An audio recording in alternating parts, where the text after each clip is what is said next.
This is St. Louis Cardinals baseball.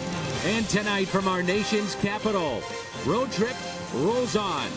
This evening from Nationals Park, game number 2 of the 4-game series hits the St. Louis Cardinals and the Washington Nationals. Erica Weston is here. That's Brad Thompson. I'm Dan McLaughlin. Welcome to the broadcast booth here in Washington. The Cardinals again, another comeback victory last night. St. Louis in first place in the Central, a 3-game lead, and they're 8 games above the 500 mark. It's been good pitching, timely hitting, and an old veteran stepping up along the way, and he'll get the call tonight. That's Adam Wainwright. Well, Adam Wainwright has answered the bell all season long, and one of the biggest reasons he's been able to do so is his curveball. As we take a look here at his curveball usage, brought to you by Kia. Kia, give it everything. The percentages have gone up over the years. We're seeing Adam use his curveball in all different counts. By the way, shaping it many different ways. Can go in, can go out. He'll use it a lot. We'll see it today. Anibal Sanchez on the other side going for the Nets. House of Cards, aptly named here in Washington. The Cards, the Nationals, game 2 coming up. And Aviard here in Washington.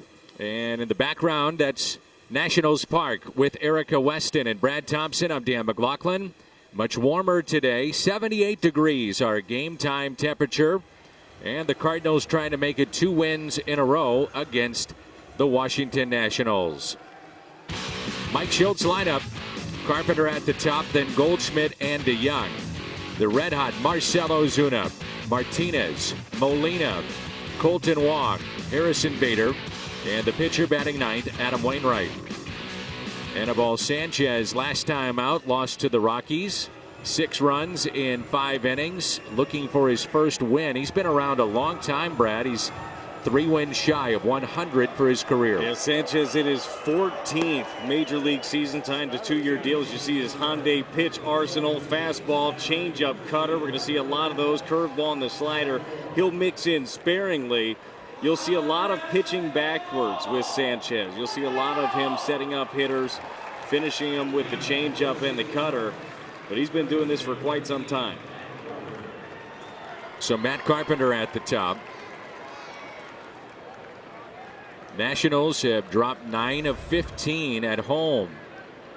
Only the Orioles, the Marlins, and Royals have worse home record so far in 2019, and that first pitch is hit out of play and we're underway. I kind of like that with Matt Carpenter. We know how much he likes to work counts, very rarely swinging, trying to jump start himself a little bit right there, and knew that Sanchez was going to try to get ahead, and he tried to put a hurting on that first one. I like that.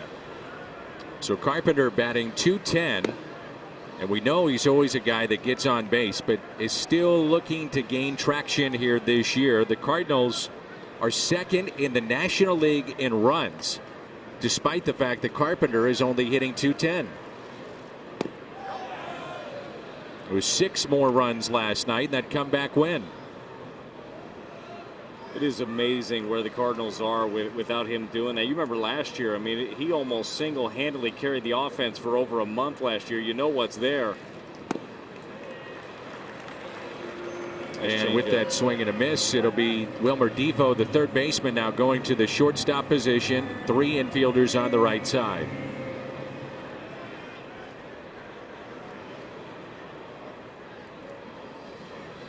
The 2-2. And he struck him out.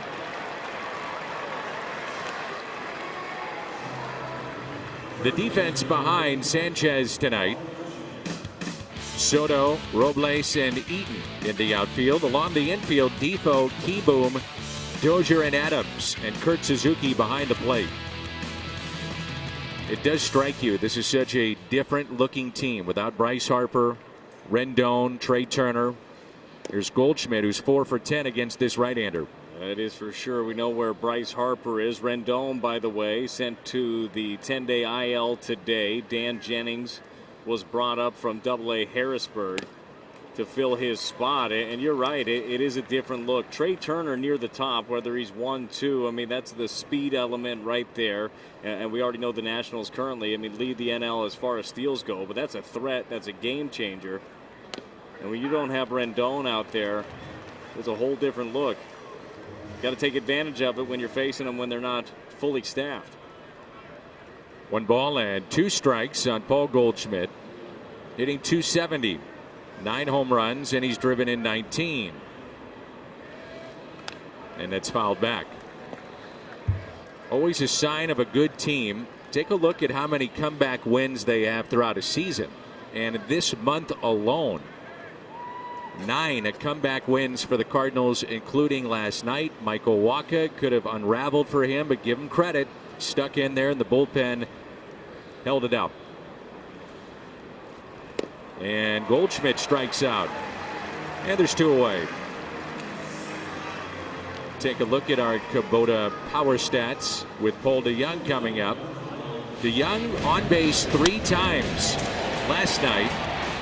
He's 3rd, by the way, in the National League in wins above replacement, WAR. And he's hitting, doing a little bit of everything for the Cardinals. So with all these big names, maybe the most steady and reliable player putting up big numbers is the guy at the plate. In all aspects of his game. That's a beautiful thing. I know that graphic there is talking about the offense, but defensively, he just continues to grow. Sanchez already in this ball game. We were hitting on pitching backwards. He's done that 2 batters in a row. The punch out to Carpenter and Goldschmidt, both fastballs. Tendency is usually going to be that little cutter or the changeup with 2 strikes. He's mixing it up already. And command has been an issue for him this season. He's had 16 walks in 27 innings. So it's about 5 per 9. Last year it was 3 per 9, and he was with the Braves at 136 and 2/3 innings, and then comes over to Washington.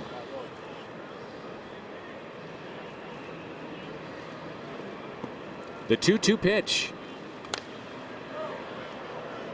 Out of play again. Another sparse crowd here tonight. We had about 17,500 here for game 1 of this series. In game 1, that late arriving, Dan. Yeah, it was very late arriving. They're still coming in.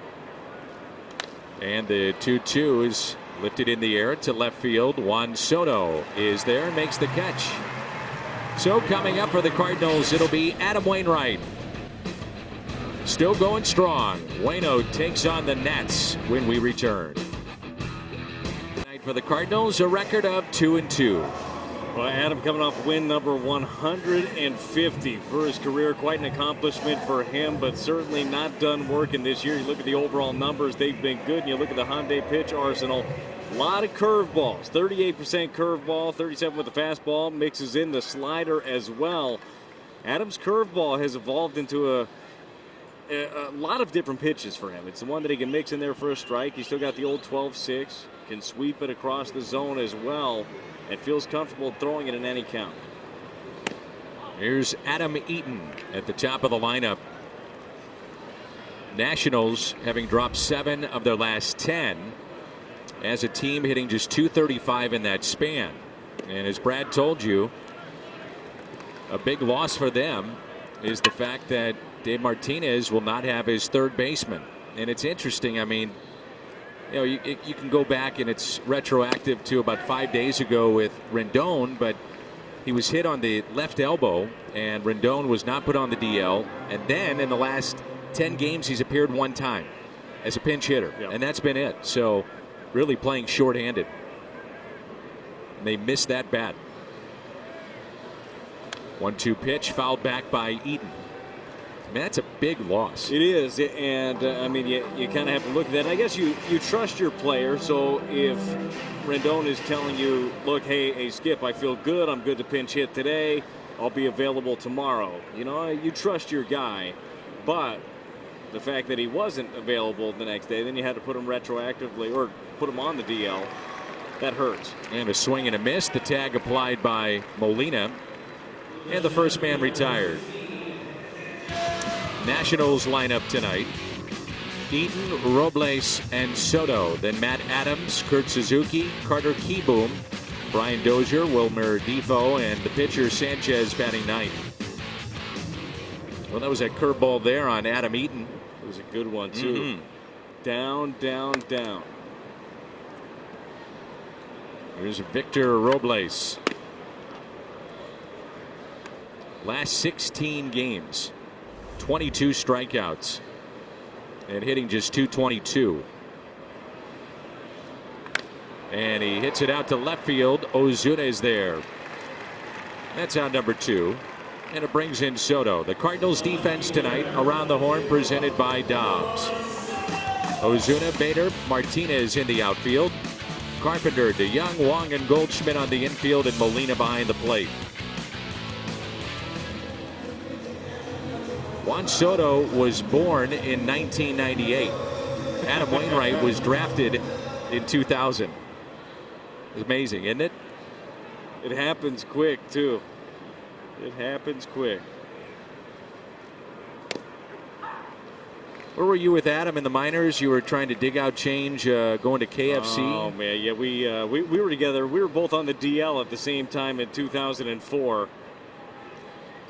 I think we got to the point during games that we were chatting so much all the time that our manager, Danny Schaefer, at the time just put us out in the bullpen. So you idiots go out there. That's it. I don't want to hear you anymore. You two talk? What a shock. What was that supposed to mean? I think you know what it means. I could see where you two are. Are you calling Wayno a chatty Cathy? At least one of you. All right, I'll take it. You got in the right profession, I can tell you that. I guess so. Nothing to the count on Soto. Pitch number 10 here at the bottom of the first. Just kind of wish you'd slow down a little bit so I can get some more words in. Oh, really? Yeah. Well, you take this at bat then. The rest is yours. All right, sounds good. Do the play-by-play. It's all you. Too. Wainwright gets him with the backdoor breaking ball. A great start for Adam Wainwright. Cardinals coming up. Ozuna, Martinez, Molina. When we come back. Proved you could do a little play-by. Now you're the analyst. I know you were nervous. Your Toyota key to the game. Well, here's the key to the game: is keep the good times rolling. And these offense been good times for the Cardinals. The offense right now, second most runs in the NL, best batting average in the NL, and I'm having a good time. I'd like to keep that rolling, Dan. You turned a little red, by the way, when I said, well, go ahead. I didn't really think that you were going to do that. Oh, sure I will. Yeah. I'll be careful from here on out. You bet. Fortunately, nailed it, but I'm going to take my job, if that's what we're calling this. The 0-1 is taken outside, and it's Marcell Ozuna. May have been the best I had seen him run since he got to St. Louis. Yesterday, scoring on a base hit to left all the way from first. Ozuna, by the way, is now 5th in the National League in runs scored. He's got 24. He was flying. He was. Cardinals are without Dexter Fowler tonight, as the 1-2 is popped up. And I bring that up because, and we'll get into it, but you look at the combined numbers of the outfielders: Ozuna, Martinez, Bader, Fowler, and it's night and day compared to what we saw a year ago. Right now they're second in average, first in on-base percentage, 6th in slugging, that combination of outfielders. And last year, right around the middle of the pack, and in some categories in the bottom third. Yeah. I'm pretty sure that's what a manager wants every single game, is to have difficult decisions to make. And that's what the outfield has become. And that's something that I think that Mike Schilt welcomes. The 2-2 way outside. That's what we're talking about right there. Ozuna, a big part of it, 10 home runs. He's driven in 28 over his last 21 games. I still go back to when he scaled the wall, and I'm sure a fairly embarrassing moment for him at home. Next game and now, he has been on a tear. You go back to last year. Remember, he was late to the ballpark. Yep. After that, went on a tear. Went on the DL end of last season. Came back on a tear. There's a strikeout, and Sanchez has struck out 3 of the first 4 he's seen. The hope is that the tear continues and you don't need any more random jump-off points for him. You know, Marcell has looked great. You mentioned the speed. You hear the ball off his bat sounds different than everybody's right now. Although the ball off this guy's bat sounds pretty good too. And you can't keep him out of the lineup. He's in right field again tonight, batting .351. Dexter Fowler comes down with a little sickness, so he is not playing today. There's strike one.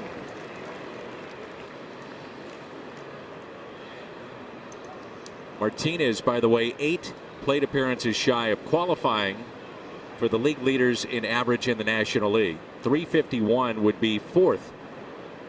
So that'll change probably after the next couple of games. And the 0-1 pitch. I've seen it for a couple of years now, so I don't know why I'm so surprised by it all the time or why it stands out so much. But the way that he hits the ball with authority to all fields is so impressive to me. Plate coverage. He doesn't give up any at-bats. He'll poke one to right. He'll crush one to left. 2 strikes. He stands very far off the plate too, but he's so big, 6'6", nearly 6'7", can still get to that outside corner. And it's almost like he's daring you to throw it there, and then when you do, he knocks in runs. I mean, that's just what he does. 'Cause, I mean, if I saw that, that's what I'd want to do. I'd want to go down the way just like Sanchez is. And he takes it the other way, and a base hit, just like that. Jose Martinez, the first base runner tonight for either side. Well, Sanchez fell for it. Sure did. Tried to go down the way. This one ended up in the zone. Martinez handles this one, just serves it right out there.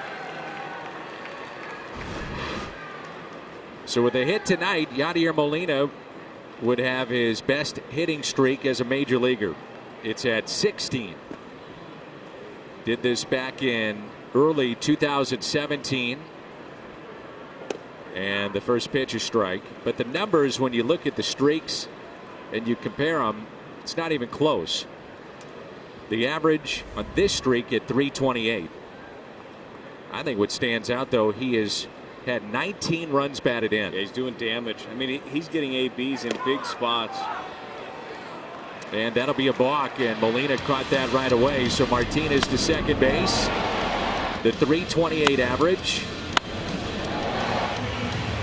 High OPS and 19 driven in, and only, by the way, not in that graphic, 3 strikeouts in the 16-game hitting streak, and another RBI opportunity here. He's had that moniker throughout his career, especially recently. One of the toughest guys in the league to strike out, but then do damage on top of that. I mean, that's extra impressive. He's driving the ball still. He's not giving away ABs, even with 2 strikes. I mean, he's battling hard. He ain't punching out. He's had 8 extra base hits during this run.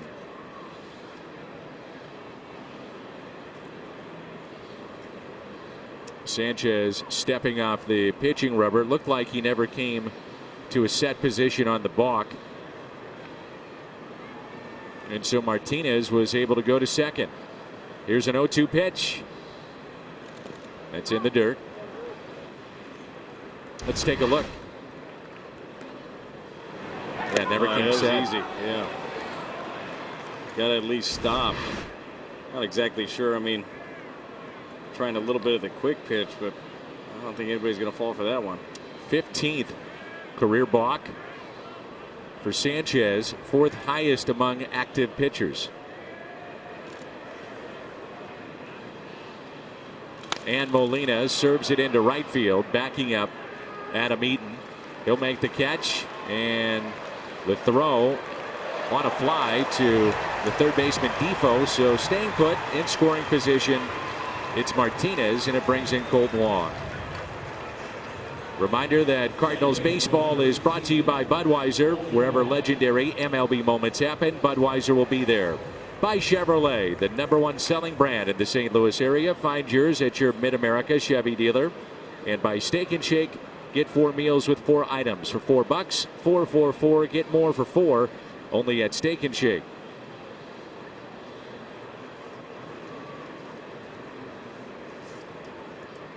Runner at second, and now Colton Wong. And the first pitch taken low.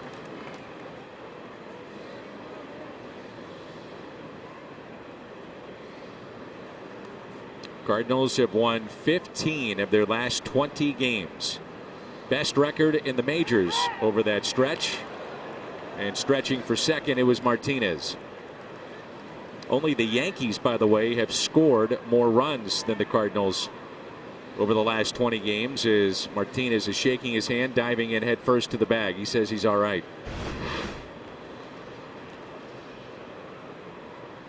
Look like he just jammed a finger there under the bag. Got the guard on the other hand.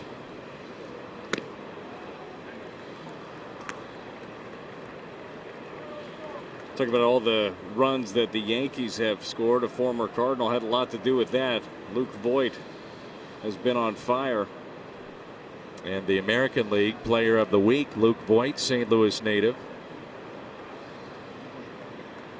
You know, it's amazing, though, about the Yankees. And they're 17-11, 9-1 in their last 10. No wins, though, against a team with a winning record. Think about that. A favorable schedule, which is good for them since they have an all-star team on the IL. And to your point, they are, and there's a walk potentially coming up to Wong. They are paying more money to the guys on the injured list than the entire roster of the Pirates, the Orioles, the Marlins, and the Rays. It's incredible. That's a good number right there. Wong dropping to a knee, little Adrian Beltre there. I do think that those numbers that you just rattled off too are more of a testament to not how little some of those organizations spend, and some do spend little, but just how badly they've been bitten by the injury bug. I mean, they've got an all-star at almost every position gone. And a strikeout of Colton Wong, and that's 2 in the inning, 4 in the game for Sanchez.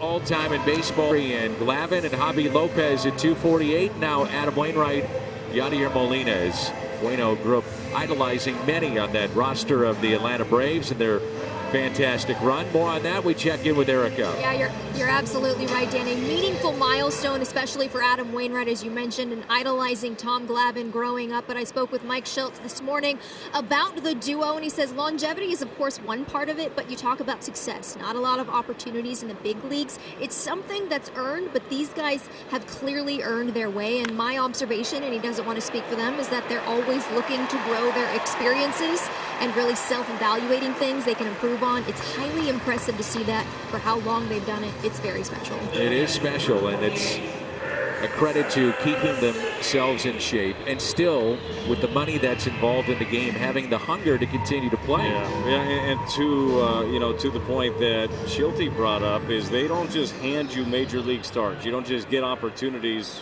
because, and we know how great both of these guys have been over the years. And I know, I mean, you realize it because they're here year in and year out, but I don't think people have any idea of how hard they work to be there. Two of the hardest workers in the game. And to do it at, in particular, the position of catcher. Oh, yeah. The amount of innings being logged, games started by Molina. He's moving up the all-time list. I really would like to be a fly on the wall anytime where Schulte's going to say, Yachty, you got the day off. I just want to know how all the conversations go. I'm interested. Good luck with that. There's a swing and a miss. He just wants to be in there so bad, and that's part of it. You got to be able to build in rest here and there. You've got a very capable backup in Wieters, but I mean, he prides himself. He gets himself ready to start every game. I mean, that's what he wants to do. That's what he expects to do.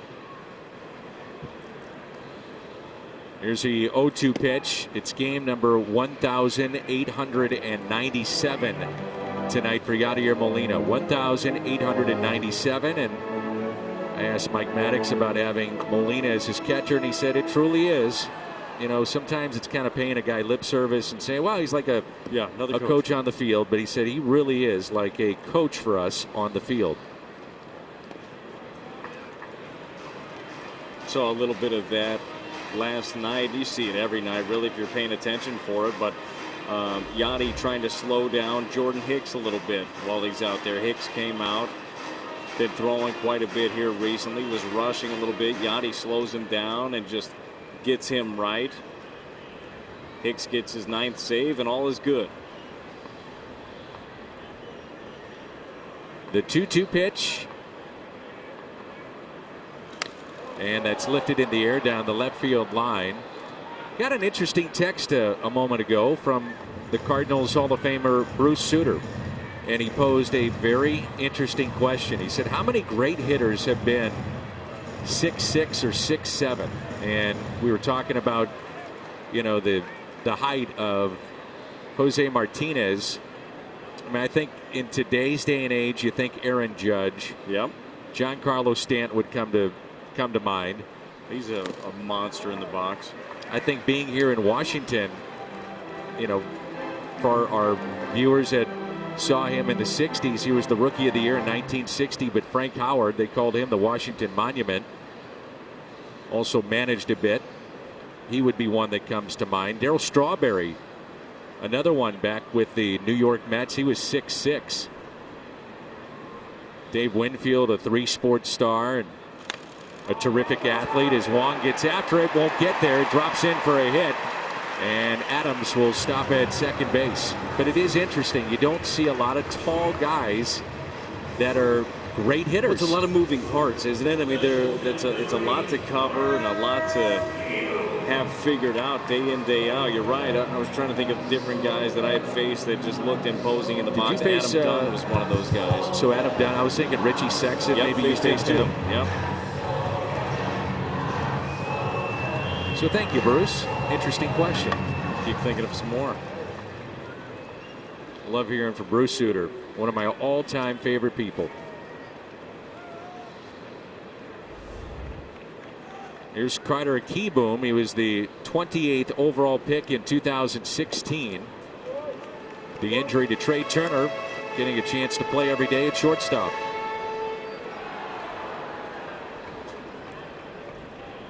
Dave Kingman was a big guy. He was 6'5" or 6'6". Dave Parker was a big man.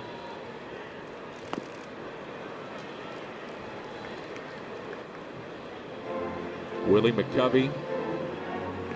Here's one of the names that is known quite well in these parts when you talk baseball, and that's Frank Howard.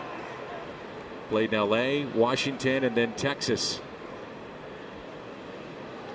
0-2 the count on Carter Keyboom.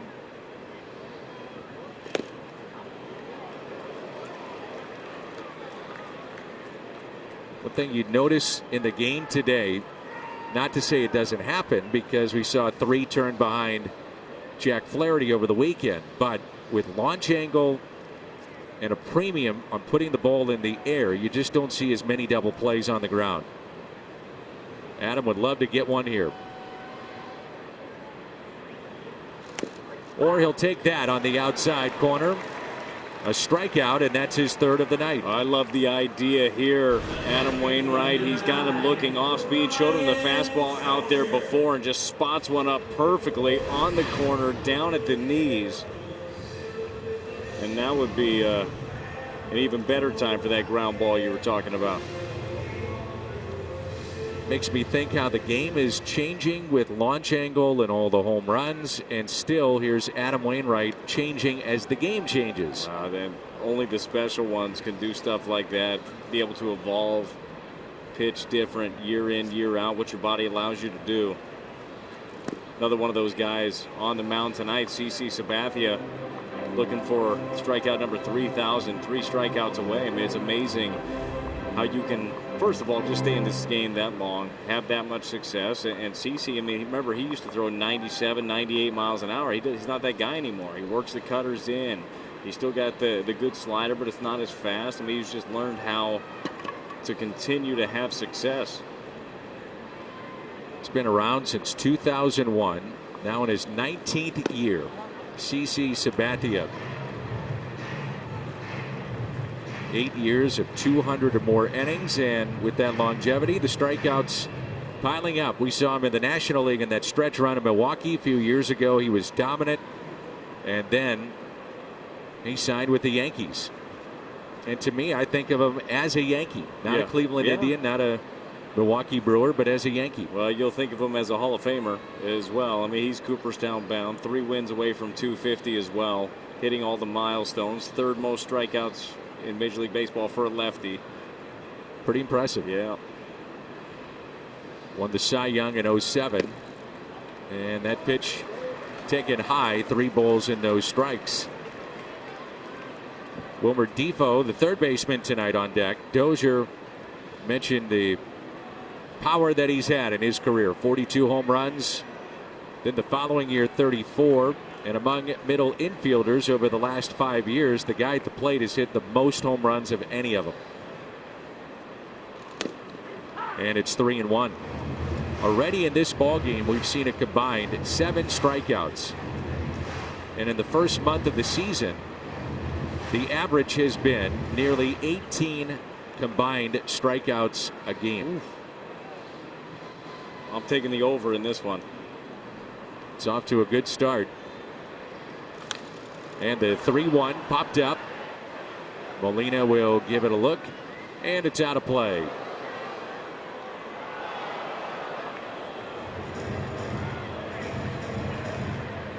The way it started in the first 4 games against the Brewers and a ton of strikeouts, you would think, how could the Cardinals be second on that list?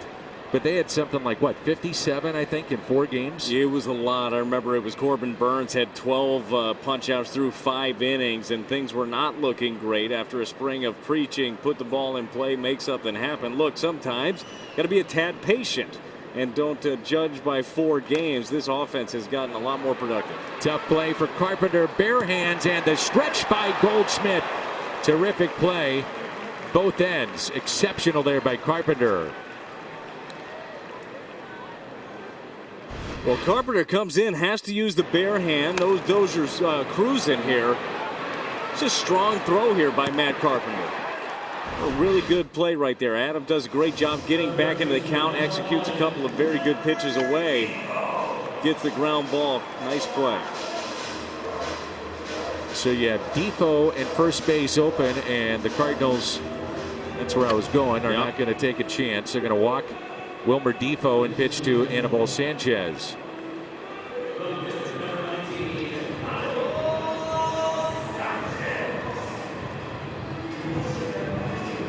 Saw last night Patrick Corbin foul pitch after pitch away against Michael Wacha. I think the first at bat was 9 pitches. The next one was 7. Yeah, it was incredibly annoying. Sure was. Come on, man, do something, right? Put it in play. Just punch out. Right. That's what I was hoping for in those scenarios. Spoken like a true pitcher. Yeah, just get. You're supposed to get out. Get out. So 2 outs and the bases loaded, and a strike to Sanchez.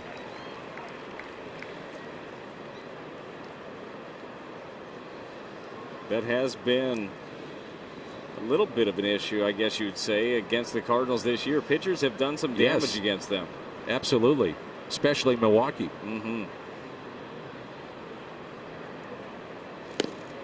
It's a good tight break there. He still has old Uncle Charlie, doesn't he? Does. It's fun. It's fun to watch how he uses it now and when he breaks it out and how he shapes it differently too. Because you'll see some more that have, a little bit more right to left. You'll see the other ones, the 12-6, where he just drops it in. He just knows how to pitch. And the 0-2 pitch hit up the middle off Wainwright, just like he wanted. Kick save and a beauty, and directed that right to Goldschmidt. Adam loves Team USA in soccer, and they're going to sign him up. Jim Cavanaugh, Carolyn Kendall Betts. Take a look at that. Good footwork. You can take us wherever you go. Fox Sports Go. It's presented by T-Mobile. And now stats with Lowe's. Most wins in April. The Cardinals in franchise history. And off to a good start, trying to match the 08 club with their 18th win here in April. This has been a lot of fun. Like it's been a great month. They're just playing great baseball in all facets. It's not just the home run, even though we've seen a lot of those. They're producing runs. They're getting runners over. Throwing the ball well. The starting staff is starting to get deeper and deeper into ball games. The bullpen has been locked down. They've got an ever-rotating cast of guys that can help you.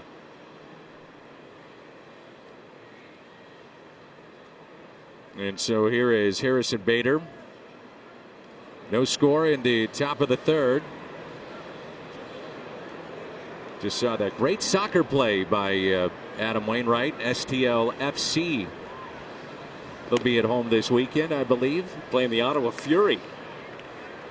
And last night, big night for the Cardinals center fielder. Got the scoring started in that inning, which the Cardinals picked up 6, and that was a solo home run. Also made a diving catch. It's Tom Strunk and Jim Cavanaugh run that franchise, and always fun out at Soccer Park. Check them out, STLFC. Your son's into soccer, right? Oh, yeah. We were just talking about that during the break, thinking about taking him out there, taking the whole family out. I'm, we'll just say I'm a soccer novice. We'll go with that. Okay. But if the kids are into it, I'm into it. That's kind of how that works. That's how it works. Yeah. I have season tickets. I'll give you my tickets and you go check it out. I'll be at Wrigley. That sounds like a pretty good deal, actually. You got it. Since you wouldn't let me come to Wrigley with you. No, sir. It's too much nightlife for you. I do like Chicago. Yes, you do. It's a nice town. Almost drove you out of the league, didn't it? That's not true. No, that is not true. Cincinnati did? Not much to do in Cincinnati. You find some stuff. Probably. You act like Mr. Innocent over here. And I mean, you got to know where to hang out every once in a while. There's a swing and a miss, and Bader strikes out. That's 5 already. For Sanchez, no score here in the top of the third with 1 out. And the MLB Ballpark app will complete your next visit to Busch Stadium. Buy and manage game tickets, redeem special check-in offers. Download the MLB Ballpark app today. You should hook up with the Luligans while you're at the game on Saturday. As Wainwright sends a fly ball into right field, Adam Eaton is there. They'd be right up your alley. You think so? Yes, they would. I told you I'm bringing the family, right? Well, you'd have to break away for a little bit. A little solo mission? Yeah. I want to go get some cotton candy. Woo! Huh? Woo! And you're off and running. Coming back with a Vuvuzela. Is that how you say it? I think so. I don't know. Vuvuzela? Yep. Getting a lot of thumbs up here. Okay. Yeah.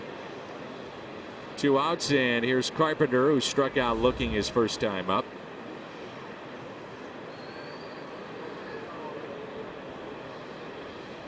You probably have a bunch of scarves, don't you? I do. Yeah, you seem like a scarf guy.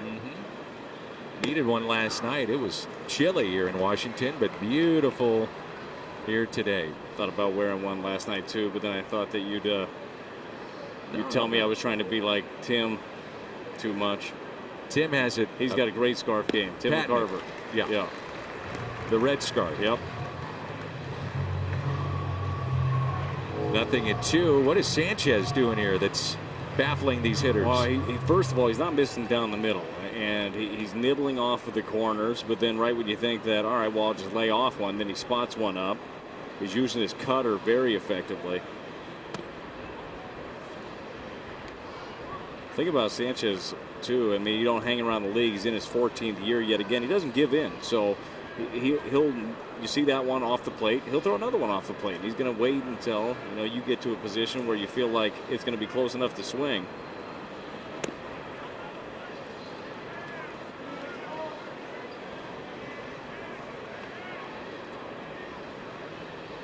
Two balls and 2 strikes. Matt Carpenter, second time through the lineup now for Sanchez. And that's right down the middle. Second time that Carpenter has been caught looking, and Anibal Sanchez has struck out 6. Statue Garden, Smithsonian in Cardinal history by Lou Fuse. See more at Fuse.com. That's Jim Cott. Cardinals purchased Cott from the Yankees April 30th, 1980. What a career. Longevity and getting people out.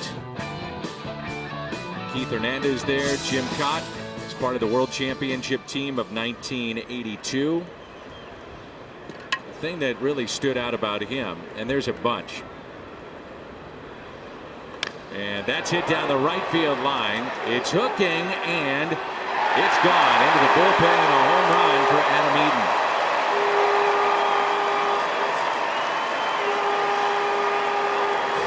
So Eaton's second home run, and the Nationals strike first in this ballgame.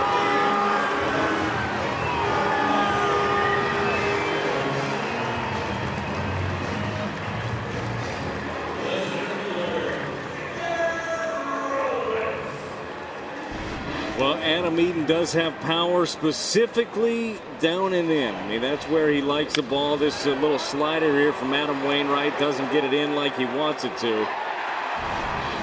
And Eaton puts a very good swing on it. And showing bunt, it's Victor Robles. I was about to say that Jim Cott won 16 Gold Gloves. 16. Make a case he's the best defensive pitcher ever. I think Greg Maddux would be in there. Wainwright, by the way, to put it in perspective, has 2. Yeah, I don't know how you make a case against it when you rattle off 16 Gold Gloves. I'd say that's the trump card. I mean, that's pretty much the end of the conversation, isn't it? He had 625 career starts. I had dinner with Jim and Tim McCarver down at spring training this year. It was probably that missed call I had. It was. And we were talking about coming to St. Louis, and he said Whitey was perfect for him because Whitey specifically brought him in to work out of the bullpen and get certain hitters out in the division. So he knew his role. He was at the latter stages clearly of his career, but he still could get people out and really enjoyed his time in St. Louis. He's now working for the Minnesota Twins. And the 3-1 lifted in the air out to deep left center. Bader is back at the wall, and it's gone. Back-to-back home runs. Robles with number 5, and it's 2-0.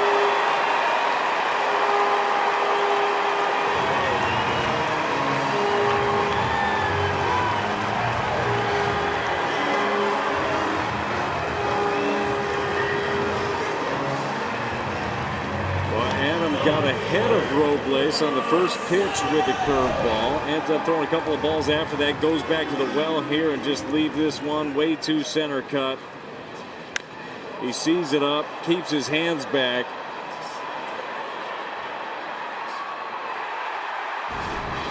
Thought Bader had a good beat on it, but this thing just hit too hard. It's the first set of back-to-back home runs allowed by the Cardinals this year. Greg Maddux had 19 Gold Gloves. Jim Cott had 16, and both could play golf. Greg had 19. 19. Jeez.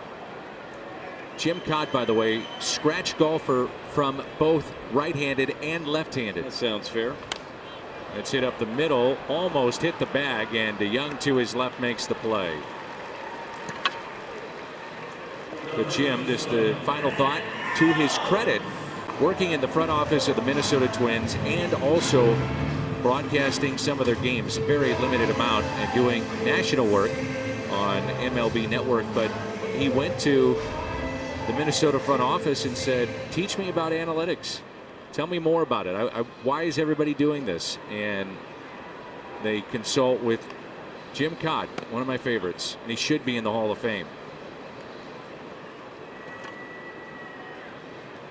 Here's Adams, who had a single to center field.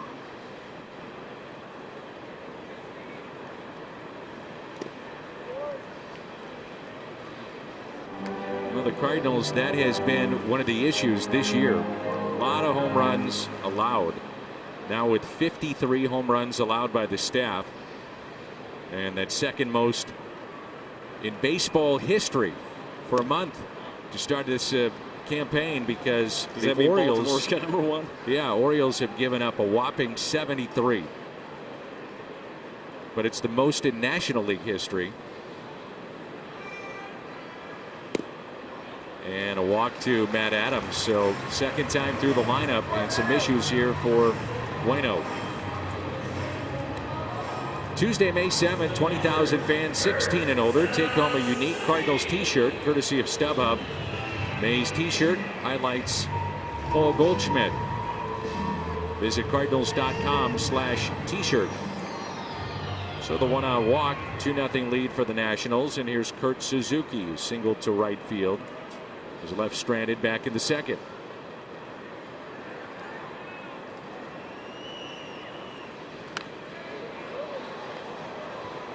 Bob Gibson had 9 Gold Gloves to lead the Cardinals in terms of guys that spent the majority of their careers in St. Louis.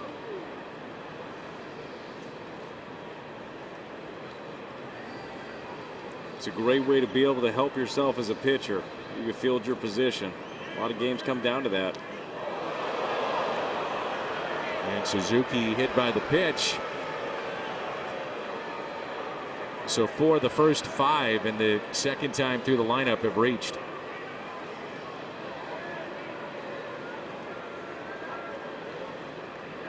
It got him on the calf, and that could be problematic at times for a catcher. Think about how that all of a sudden could tighten up, and you got to get in the catcher's position. Squatting down there the whole time. You see this one here, just it's a slipping out.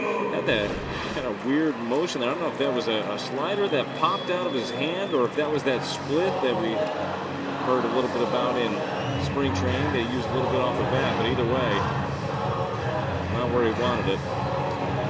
So it brings in Carter Kieboom. His brother plays in the national system, and their other brother is a sports agent. Works out pretty well, actually, for the brother that's a sports agent. Represent these guys, you might get paid pretty well, and if you don't, you can find them. Is that bad ball if you don't hire your brother? Yes. So yeah, I always wanted Boris, so I'm going to go that way. Well, good point.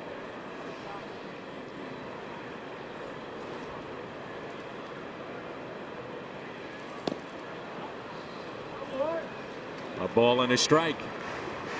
It's actually always a really interesting one. The going into technically business with family could be dicey at times. Oh yeah.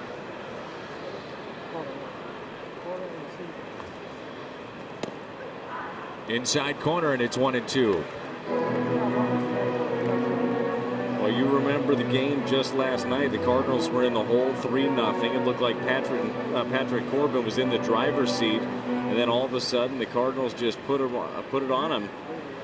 They're able to keep this one here. You know this Cardinals offense isn't going to be down for long. And the 1-2 pitch. A strikeout for Adam Wainwright. Number 4 tonight. And Kieboom has struck out twice against Adam. Well, this curveball just had that late break. And you see here 78 miles an hour, bottom of the zone. A couple of the mistakes that Adam has made have just been up a little bit. Middle of the zone. Great pitch right there by Wainwright.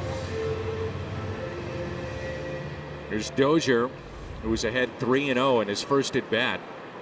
Then hit a soft ground ball that Carpenter had to charge and made a barehanded play on.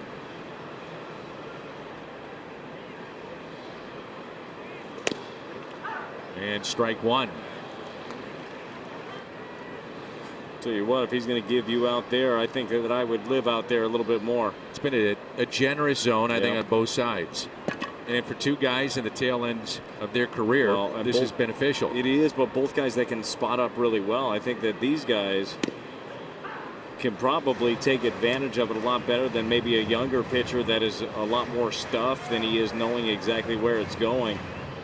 As you see Gary Cederstrom behind the plate. That outer half has been pretty wide open. 0-2 the count. He really finished off that curveball to Kieboom. And it's a fastball and a strikeout of Dozier. So back-to-back Ks. The Nats will strand 2, but they pick up 2 with a couple of solo shots. Goldschmidt coming up. Tonight, Blues at Stars. Game number 4 from Dallas tomorrow night. And we'll have a Cardinal game, then a Cardinals post game, and then the Blues post game as well. All here on Fox Sports Midwest. Here's Goldschmidt. All the players were in the clubhouse after the game last night, and no one wanted to shower, no one wanted to get on the bus. Everybody wanted to watch the Blues. It's exciting. Yeah, I love it. I love, by the way, that the two organizations support each other as much as they do. You know, you see the Blues players out at Cardinal games. We've seen the Cardinals players at a handful of the Blues playoff games already. I love it. It stems from good local ownership. Tom Stillman of the Blues, Bill DeWitt III, the president of the Cardinals, and Bill DeWitt Jr. They actually had a minor league team that they owned of hockey, and that's how Bill DeWitt III grew with his love of the sport. He loves hockey, and that helped bring the Winter Classic to Busch Stadium. Plays hockey. Yep, plays a ton. And a good player. 3-1 pitch. 3-2. Dan, you a strong skater? No. Awful. But I love to play. Do you skate at all? No. Let's get you on skates then. 3-2 pitch. And Goldschmidt drives it out to deep left field. Soto back near the wall and just enough room.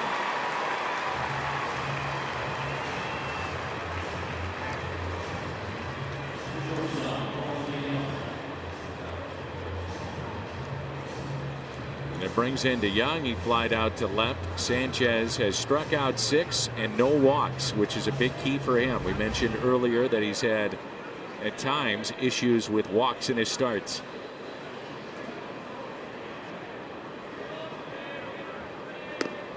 The pitch taken high by DeYoung.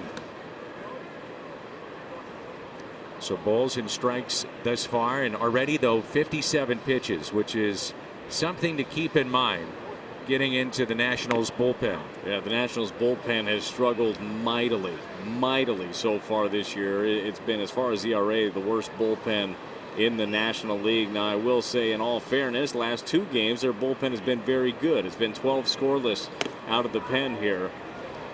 As you see, pitching coach Derek Lilliquist there. It's been a bit of a struggle though this season, knowing whose name you can call down there that's going to get the job done. Really, the one name that they feel good about is Sean Doolittle, their closer. He's been very, very good. Kyle Bearclaw has been a guy. His overall numbers look good. He's had a couple of dicey ones recently, but it's a struggle for a team that has big-time aspirations. They're going to have to get that bullpen figured out. 3-1 pitch to DeYoung. And a good rip, fouled back. The bullpen collective ERA for the Nats, 6.57. And yesterday they sent former Cardinal Trevor Rosenthal to their minor league facility. They placed him on the injured list on Friday, viral infection. He'll pitch in simulated games in the Gulf Coast League, trying to rebuild his confidence. Retired just 9 of 28 that he had seen this year. And there's a walk and a borderline pitch. Scott's triple threat. Cardinals outfielders before May. Comparison of last year and this year. They're getting it done. And again, Dexter Fowler out with the flu tonight. Well, ho-hum with Jose Martinez. That's all he does, but even he has a huge uptick. Great to see Dexter Fowler doing the things that he's doing. And Marcell Ozuna, you see the slugging percentage just jump up. We saw Marcell getting his singles last year, and he was hitting for some average. But, man, he's doing damage now. Loud noise is off his bat, and hopefully that's something that we're going to be hearing all summer long and late into October.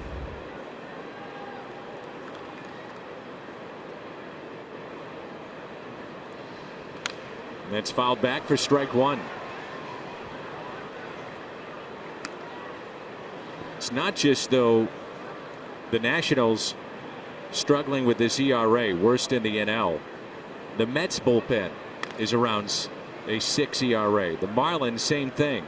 The Braves just below 5. The Phillies just over 4.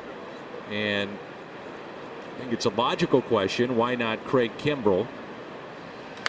And that's lined to second. as it pertains to the Nationals, they twice have been over the tax threshold. You get penalized. They had to pay into that, not a lot, but last year, third time you get hit pretty hard. So you know it's going to cost you some money. And also, Kimbrel, and if you're wondering about the left-handed starter, Keuchel, both were offered, 1-year deals, and attached with them is the compensation pick. And another aspect of this is that the draft is right around the corner. So not only would you be paying them a lot of money, but then you lose the draft choice, and those are valuable. That's a base hit to left on a hanging pitch. And so it's kind of a double-edged sword if you're either one of those guys. But after the draft, I would imagine it heats up for both of them, if not before. So. Yeah, it is crazy to me that neither of those guys have had a landing spot. And I do realize that it doesn't mean that there weren't offers out there for both of them. Maybe they both have numbers stuck in their head or amount of years stuck in their head that they're, really wanting to get to. But there's a lot of need out there. And you mentioned all the bullpens already in the East. Bullpens all over baseball and rotations. They could use a guy that can give you 200 innings from the left side. So runners at first and second. Now Molina fly to right field first time up. 40% of the innings across baseball are being thrown by bullpens. So if you don't have depth in your minor league system, you better. You're in trouble. Yeah, you better. You better have guys that you can go to, and as much as it stinks being one of those guys that is on that shuttle, if you will, back and forth, I can tell you the route to Memphis quite well. It's something that clubs need. I mean, you have to be able to have that flexibility. You have to be able to have guys that you trust, because it's not just the teams that are struggling that utilize a lot of guys. The team that's going to win a World Series this year, and we all hope it's the St. Louis Cardinals, but the best teams in baseball are doing this. A strike on Yadier Molina. 1-2. Let's see if he went around. Pretty close. I think he got that one right. And now he'll just get a single to the right side, driving around. And the 1-2. So if you don't want to be hit again and go over the tax situation, it's $206 million this year. Luxury tax last year, that threshold was $197.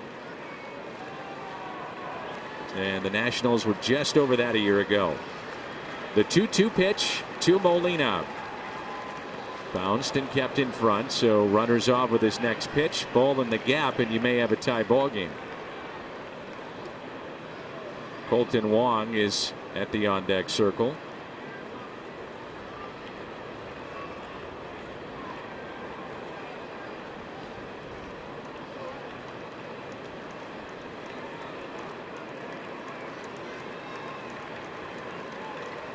Full count delivery coming up here to Yadier Molina.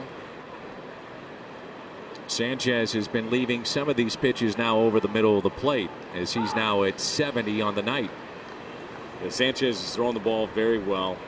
He's mixed it up really well. For the most part, he's done a great job of hitting the corners, but this Cardinals offense is relentless. They're going to make him work. Pitch count at 70. They'll make him pay for it. And that's hit out of play.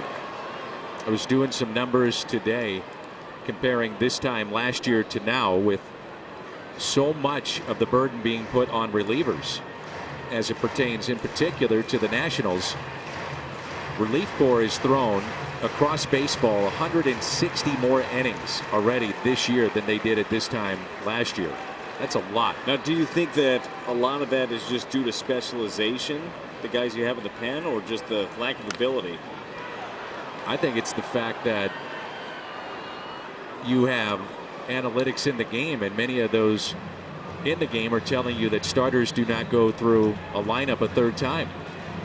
You think about it, starters are facing an average of 22 batters a game. That seems low. I mean, that's it. So they're not seeing the third time through the lineup.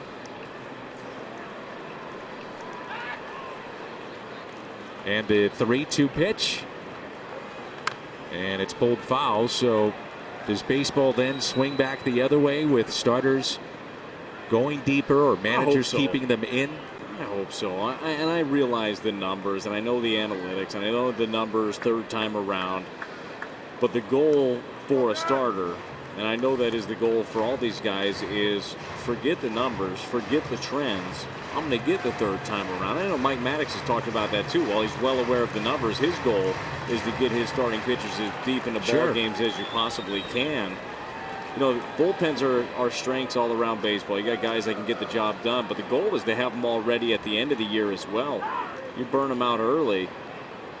You make them eat up all these innings at the beginning of the year. I mean, what are you going to have left? I thought that was overlooked many times at Tony La Russa. By the time the end of the season, yeah. I mean, he would sacrifice things early on in the year to save guys. And, you know, don't get me wrong, he's trying to win every game. Sure. But win the war, not just that battle that night. 3-2 again. And now the bases are loaded as Molina draws the walk. That was a 9-pitch at bat for Yadier Molina. And now a word from Great Southern Bank. Bought enough food for the entire section? We understand. Great Southern Bank. We're fans too.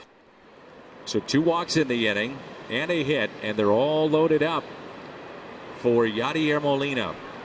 Or rather, Colton Wong after the walk to Molina. Wong struck out his first time up. Sanchez has struck out 6. And the Cardinals trail 2-0 here in the top of the 4th.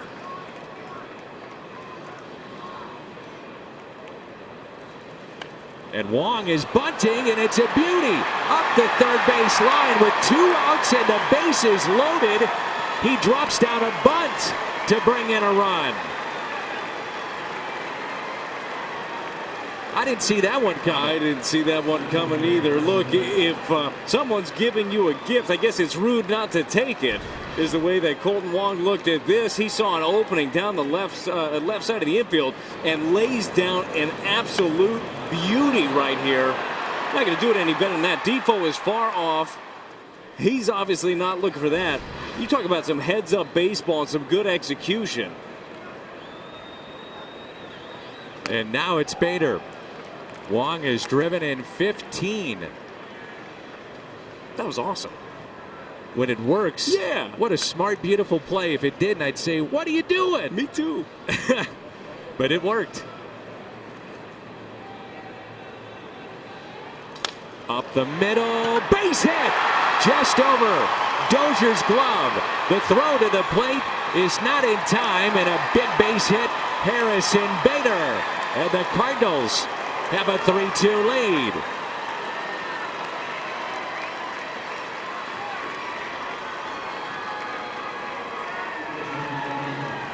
The comeback Cards again. Well, matter of time, right? You knew at some point the offense was going to get it going. This is a tight little cutter away. Harrison does a great job of just hanging with it. Might have even broke his back. Gets it right over the second baseman. A good piece of hitting by Harrison Bader. We saw him last night go opposite field for the home run. This time stays on it and drives in a big run.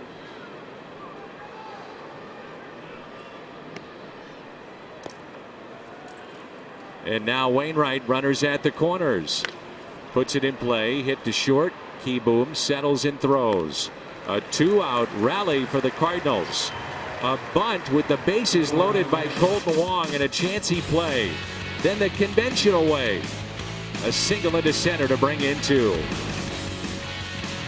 How about this play from Harrison Bader laying out? And there are numbers for everything, including catch probability of 10% on that play by Bader. 52 feet covered in distance. It's rated a 5-star catch. That was his first 5-star play this year. He had 6 of those last season, and he was tied with Lorenzo Cain with 6 of them a year ago. And Bader now is at back-to-back nights driving in runs. And let's check in with Erica. Well, Dan, I talked with Bader before the game about that 5-star catch. Of course, probably the first of many for Harrison Bader, but bringing up the defensive run saved for the Cardinals so far to this point, 23 heading into the game today. And he said the real pride comes from the makeup of the team and the things behind the scenes that the numbers really can't capture. But right before that catch, he said, Jose moved me. I was playing on the other side of second base, and you have some veteran guys who have a different understanding of the game. He says he trusts Cafe tremendously. I've been around his instincts since 16 when they played in AAA. He said the stats are nice, but the reason they show up the way that they do in the scorebook is because the guys behind the game are remaining present, and that was an absolutely perfect example of that. Great play by Bader, such a valuable player. You think about late in games, double switches, right field. You can move Fowler. You've got Bader in center. He's got the occasional pop. I've heard Jim Edmonds tell me he thinks he's going to hit 20, 25 home runs before it's all said and done. And speaking of Bader, he'll go back and make the catch. Love it when it works out like that. You set that up, huh? Nice work. How about Martinez moving, according to Erica, Harrison Bader on that? Well, and it's great, man. Constant communication. That's what it's all about. Everybody's on the same page. I think that those are little aspects of the game that oftentimes are overlooked when you're at the ballpark or you're watching on TV. But if you get the opportunity to look around, there's always something happening. A strike two and a ball. Sanchez, he came up with the bases loaded. So they pitched around Defoe. Intentional walk to him to load him up for Sanchez back at the second. And it was a kick save and a beauty by Adam Wainwright. Another ground ball hit to short, 2 away. Mother's Day, Sunday, May 12th. 30,000 fans, 16 and older, take home a custom Cardinals crossbody bag. And this red purse features a gold STL metal logo and a new alternate blue lining. That's May 12th, Mother's Day. Tickets at cardinals.com/promotions. Great to have Patrick McKenna with us and his family, enjoying some Cardinals baseball. Not sure if that crossed up Yachty on that pitch. The strike to Eaton. Well, last time up with Eaton, it was a little cutter in that he ended up hitting out of the ballpark. This one, nice breaking ball to get him started. Here's the 0-1 pitch. Thought a key last night, once the Cardinals took the lead, the following inning, Michael Wacha had a shutdown inning, and now Wainwright a chance to do that here. And that's back to Waino. Broken bat, flips it over to Goldschmidt. 1, 2, 3 go the Nationals. Top of 5 rolls in when we come back. 8-pitch inning for T-Mobile's connection to the game. Home run every 25.5 at bats this season, so a lot of home runs hit this year. Cody Bellinger, a ridiculous start. 37 runs batted in before May, and the Pirates, they've lost 8 straight. T-Mobile's connection to the game. That Bellinger wasn't a typo, was it? 37? It's incredible. Yeah, it is. The question was, you know, with him, what's he going to be? You know, this year, I think a lot of people said, all right, this is going to be a make or break year for Bellinger. Find out exactly what he's going to be as a player. He's good. And Carpenter lifts it in the air down the right field line, and it's just foul. I asked a scout that was following some of the Central teams about all the home runs, and we started asking each other, what are you seeing with home runs? What are you seeing? And I'm going to ask you, being a pitcher, my opinion was I'm seeing more fastballs up in the zone. Now, you might say that the players clearly are bigger, stronger, bats better. The balls seem to be like rocks at this level. The minor league home runs, by the way, are up at AAA, and they're using a major league ball. But you see a lot of pitchers trying to pitch up with a four-seamer, so a little bit straighter up in the zone to get strikeouts. The strikeouts are up, but you miss location. You get hit hard at this I think level. you're absolutely correct. Look, you have a lot of guys around the league that are used to pitching at the knees, and that's where they make a living. So when you try to make an adjustment up in the zone, sometimes you make that adjustment up, you think that you're throwing up and you end up throwing one right there. You end up throwing one middle that a guy can do some damage on. It's not as easy. And honestly, I don't think that pitching up is for everybody. You got to know your guys, and you got to know what you can ask them to do and not. But I do think that the answer is everything that you said. I mean, there's a lot of things that are going into it right now. And as a pitcher, the big thing is being able to bounce back from it. The Cardinals have given up a lot of home runs, but they've also done a great job of locking down in in big time situations. They've been great as a staff with runners in scoring position, and it's limiting that big inning. And the Cardinals have done a good job with that. It's the third time that Carpenter has struck out. That's 7 for Sanchez, and it brings in Goldschmidt. I also think as the velocity has risen in the game, everybody, we say it all the time, kind of throw it out there. Well, everybody's throwing 95 to 98, and it's true. I mean, many guys, many bullpens are loaded with these hard throwers, and as the players are coming into the league now, they're prepared for velocity. They just are.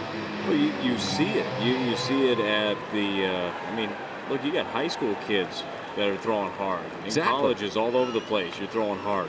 And I think teams are doing a better job of actually training for velocity. And a fly ball into right. The catch is made. And until we start having a trend in baseball that says we value more so than the home runs, on base percentage, and putting the ball in play, and a lack of strikeouts, in a way, strikeouts are accepted, but that's why the Cardinals have tried to really change things up. Yeah, what have we seen here recently? Right. We've seen a lot of 2-strike counts where the Cardinals just put the ball in play and good things happen, able to keep it moving in that lineup. Hey, do you think the 87 to 89 sinker ball guy is going to come back? You got a chance. You think so? Yeah. That's what I think too. Just spot it. Yeah. Get Mo on the phone and get you a nice big deal. Or like the minimum's cool too. I'm it's a not glue, bad, is it? I'm a glue guy, you know. I can hold it down in the bullpen, keep it light for the boys. That's right. 2-0 pitch to Paul DeJong.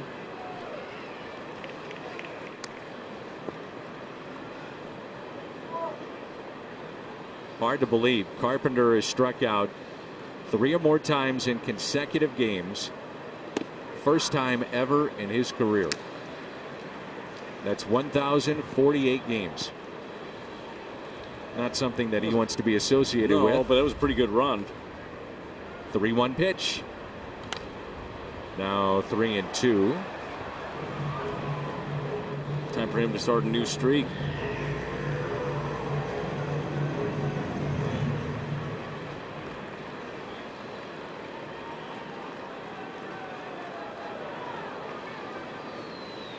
And the 3-2 pitch. Fouled back again.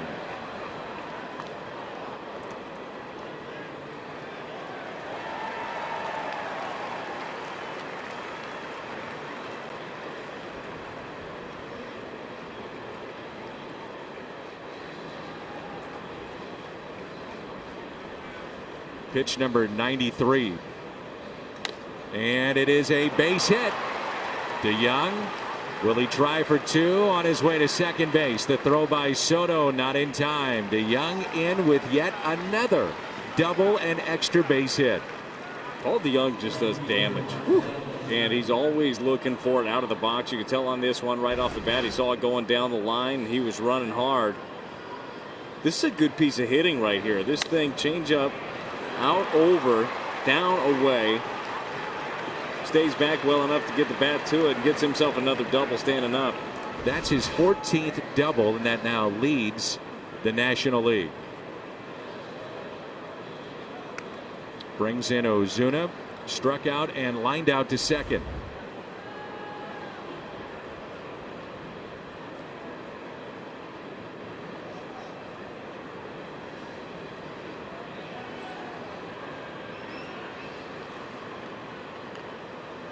Ozuna pops it up.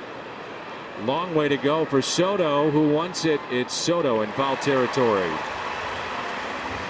Paul DeJong on a 10-game hitting streak. What a matchup. Miles Michaelis, Max Scherzer. On the air at 5:30. Pre-game show. Nats Cardinals Game 3 in our Budweiser What's on Tap. The premier pitching matchup in baseball tomorrow. Looking forward to that one.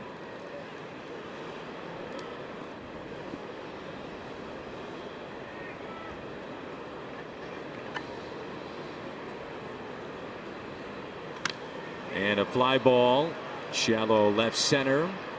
And the catch made by Harrison Bader off the bat of Robles, who homered back in the third. And after hitting Kurt Suzuki back in the third inning, Adam Wainwright is really settled down. That's 6 in a row. He has, for sure. He had the 8-pitch inning last inning. Did a good job of getting that one in on the hands of Robles.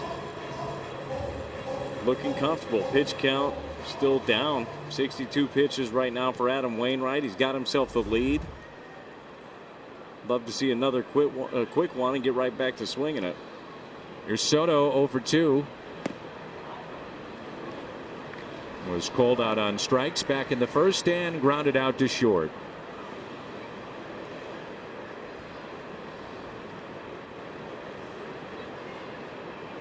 This has become such a fun team to watch. The offense clicking and the comeback wins. Harrison Bader doing his thing in center, exciting player. And that man right there took over the team July 15th of last season. Since that time, the Cardinals have gone 59-38. And that's the best winning percentage in the league. And if you don't think it has a lot to do with him and getting things straight, oh yes, you're wrong. Well, just eyeball test. I mean, it kind of tells you it's a different ball club. And a base hit out to left.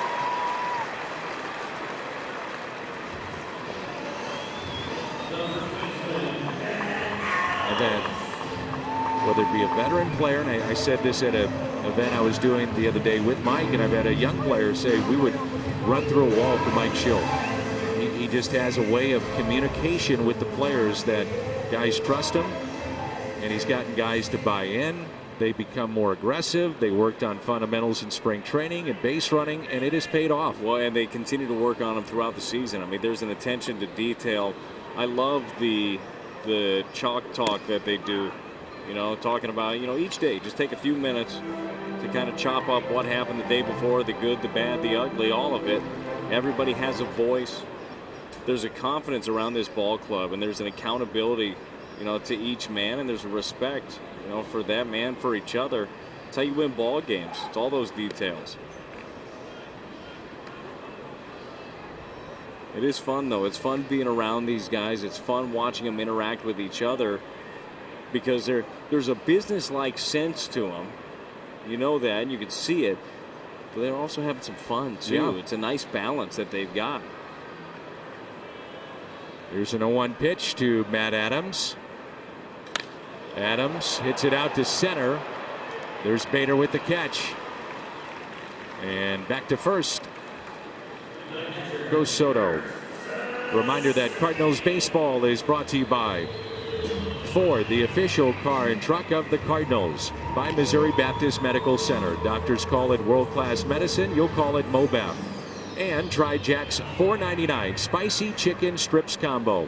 Only at Jack in the Box for a limited time. Price and participation may vary.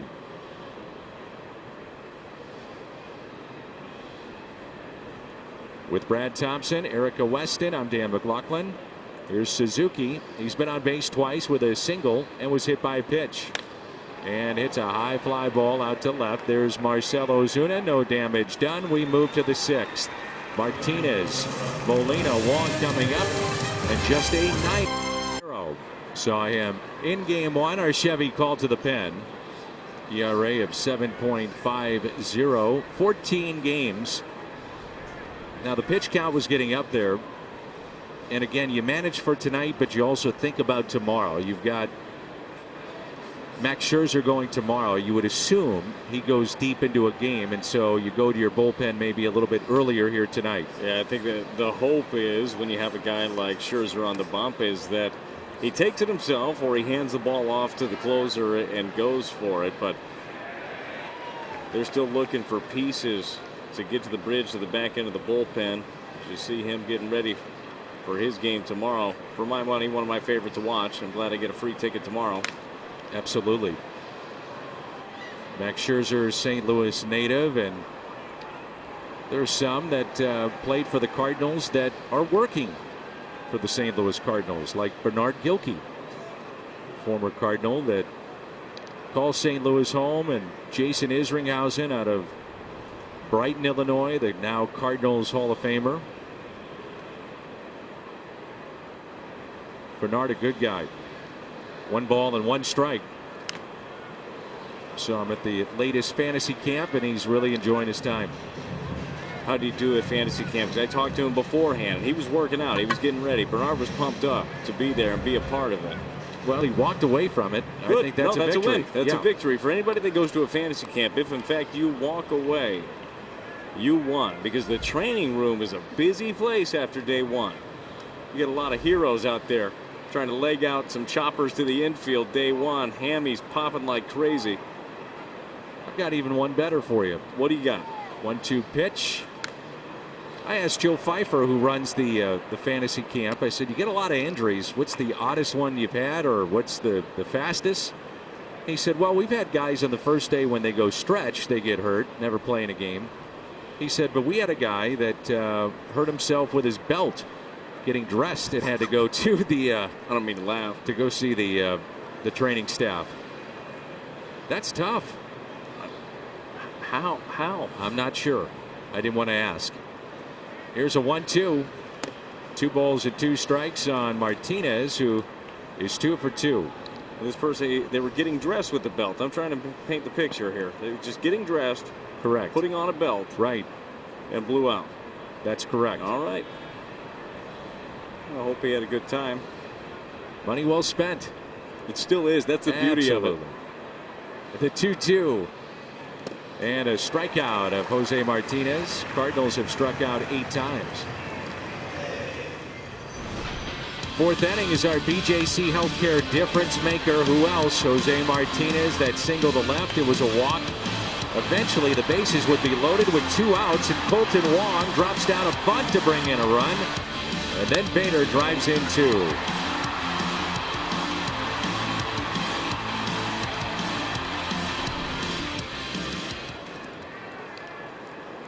Here's Molina, walked and scored. Hitless tonight, trying to extend the hitting streak to 17. I'm still digging that bunt by Colton Wong. Man, he saw an opportunity, laid down a perfect one. You're right. If that thing goes the wrong way, or if he goes right to the pitcher, or it's way too hard, it doesn't look so good. But man, it looks amazing right now. Gutsy play. Yeah, it was. It was. It's all about taking advantage of opportunities. He had one there. He had the left side open. Defoe was playing way back, and he dropped down a beauty. A ball and a strike on Yadier Molina. Right down the middle, and it's 1-2.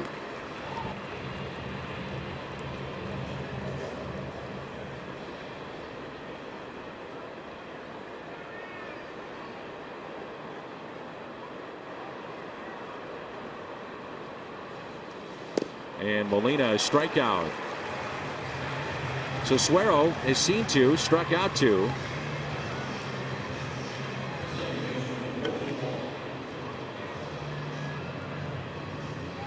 And here's Colton Wong.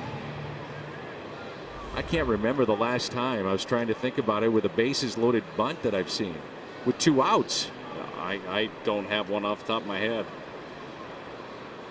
And because of that, Defoe has to play in at third. Opens up a hitting lane. See, to me, that's one of the more fun aspects. That was a different situation last time, bases loaded.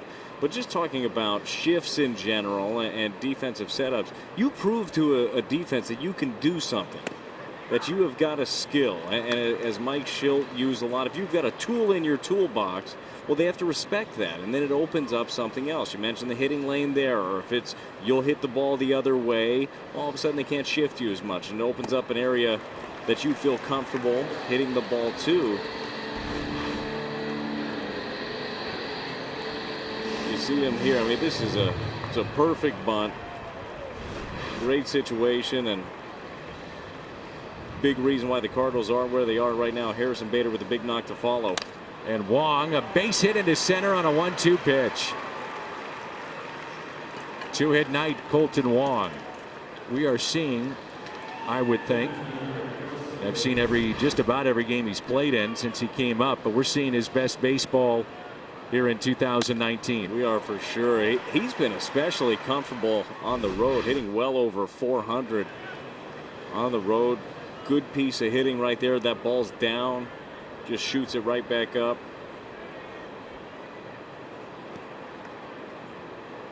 There's Harrison Bader, that single coming against Anibal Sanchez that drove in two.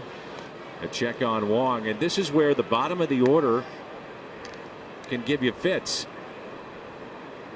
The thing about this, the bottom of the order for the Cardinals, Wong has speed, Bader has speed, but they both have a lot of power as well. I mean, it's not like an easy, all right, well, let's just throw him a strike, we'll get a ground ball.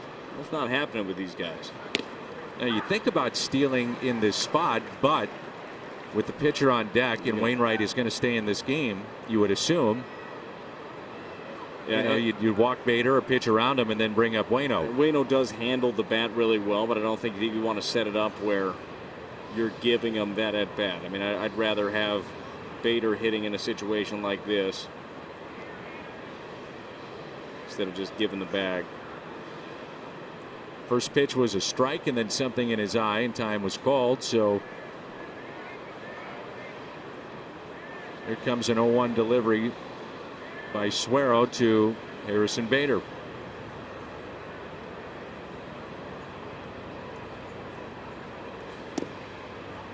One ball and one strike. This guy right here, Suero for Harrison Bader, this is the kind of guy that especially last year would have given him fits. I mean, he throws that tight cutter off the end of the plate. We've seen Harrison the last two nights, the home run the other way.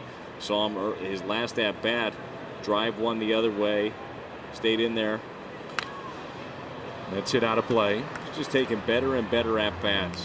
Has a better idea of his strike zone and picking up pitches and knowing tendencies, knowing how the opposition is going to attack him. That's part of growing in this game.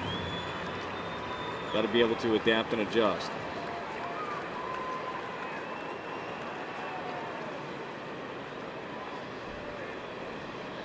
Wong is running with two strikes, and it's a stolen base. Puts himself in scoring position.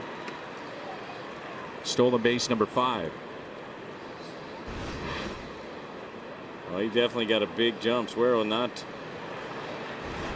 overly quick to the plate. Bader likely to get things way off the plate and down with the base open. 2-2 hit out of play. Well, I was thinking if you're going to ask someone to bunt with the bases loaded, that was Wong, and I'm sure he did that on his own, but it would come from the bench with a pitcher up. We're going to do a little research, and Brad Thompson, you should have remembered at least one of those bunts. Why's that? Let you think about it. Did I bunt with the bases loaded? You did. How'd it go? Swimmingly? Was it Ank that scored? Yes. Yeah, I do remember. Well, how come he didn't bring it up? I forgot.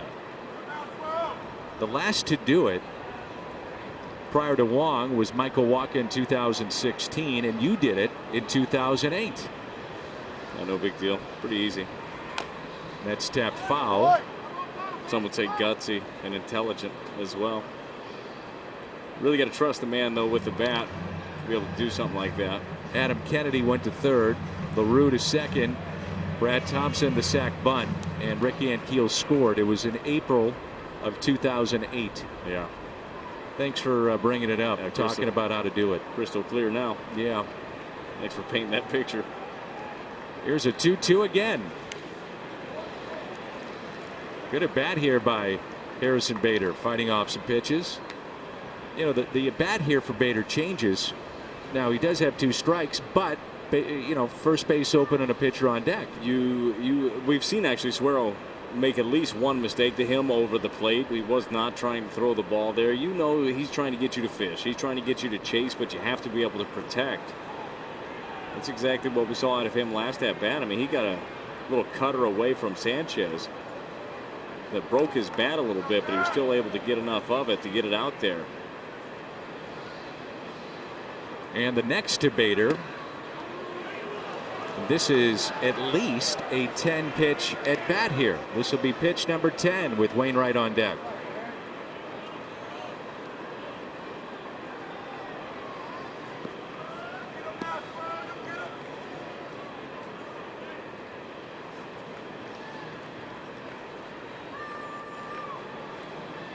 And the 3-2.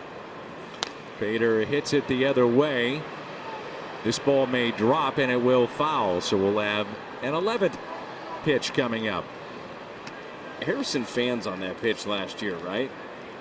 I mean, it's one that he just wasn't able to recognize, wasn't able to handle at all, even to get himself to this position. And that's the biggest thing. He doesn't always have to drive the ball that way, but he's got to get himself to the point, and he's been doing that, where he sees more pitches, and then all of a sudden a pitcher's going to make mistakes. We've seen it already. Suero's made a mistake over the middle of the plate. It's frustrating when you go out there, you make your pitch a couple of times, a guy fouls it off, then all of a sudden you overcook one, it's down the middle, and then it's in the gap. The 11th pitch coming up right here. And Bader, a check swing, probably chased the ball right to Pop Warner, the third base coach. Well, Bader, in his career, albeit brief, but enough that you get the idea that against left-handed pitching, you want him in your lineup. He's a .311 hitter with damage against lefties, and starting to get a little bit better now against these right-handers. 3-2 pitch. And Bader pops it up. Suzuki gives it a look and out of play. I'll tell you what, if the thought was Suero, even though we saw him yesterday, if the thought was, maybe we can get a couple of innings out of him, Harrison Bader's making that a little bit more difficult. So will it be lucky number 13 for Suero or Harrison Bader? 13th pitch coming up. Tony Sipp was getting loose in their pen. They're now carrying 4 lefties. Pitch number 13. Got him. So he wins the battle, strikes out Bader, and strikes out the side. Luke Gregerson, close inning, 11 innings, 7 hits, couple of runs, no walks, 10 strikeouts. Went from A-ball to AA to AAA. More on that. Let's check in with Erica. Was expected to join the team late last night in D.C. He did join the team. He was in uniform earlier today, but no decision about joining the active roster. But they did have a collaborative meeting with him, as Mike Schilt said. The plan is to have him throw live BP tomorrow here in D.C., said similar to what pitchers would do with spring training. But the earliest he can be added to the active roster is this weekend in Chicago. But the coaches want to see his stuff in person after hearing about his outings in the minors. So still TBD on his return as of right now. Okay, thank you, Erica. Talking about that depth that you got to have. No, it's huge. I'm very glad that Gregerson has had as good of a rehab stint as he had. But it does make sense for the Major League staff that hasn't had a chance to see him, this year up close. See a live BP. A strike to Keyboom, who has struck out twice tonight. Wainwright has struck out 5 in this game. Allowed 2 solo home runs. And a ground ball to Young to his left, gobbles it up, makes the play. And 2 walks, one of those intentional. Big happy birthday to a huge Cardinal fan. Chris Lolis runs the Cardinals Nation 24/7. So happy birthday to Chris.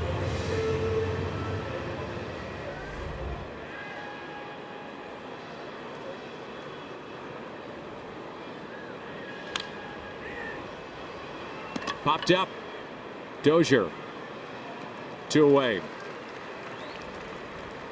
about Adam Wainwright, the efficiency that he's pitching with tonight? That's only 72 pitches. Well, 8-pitch fourth inning, 9-pitch fifth inning, and now 3 pitches so far in this one. Already got 2 outs.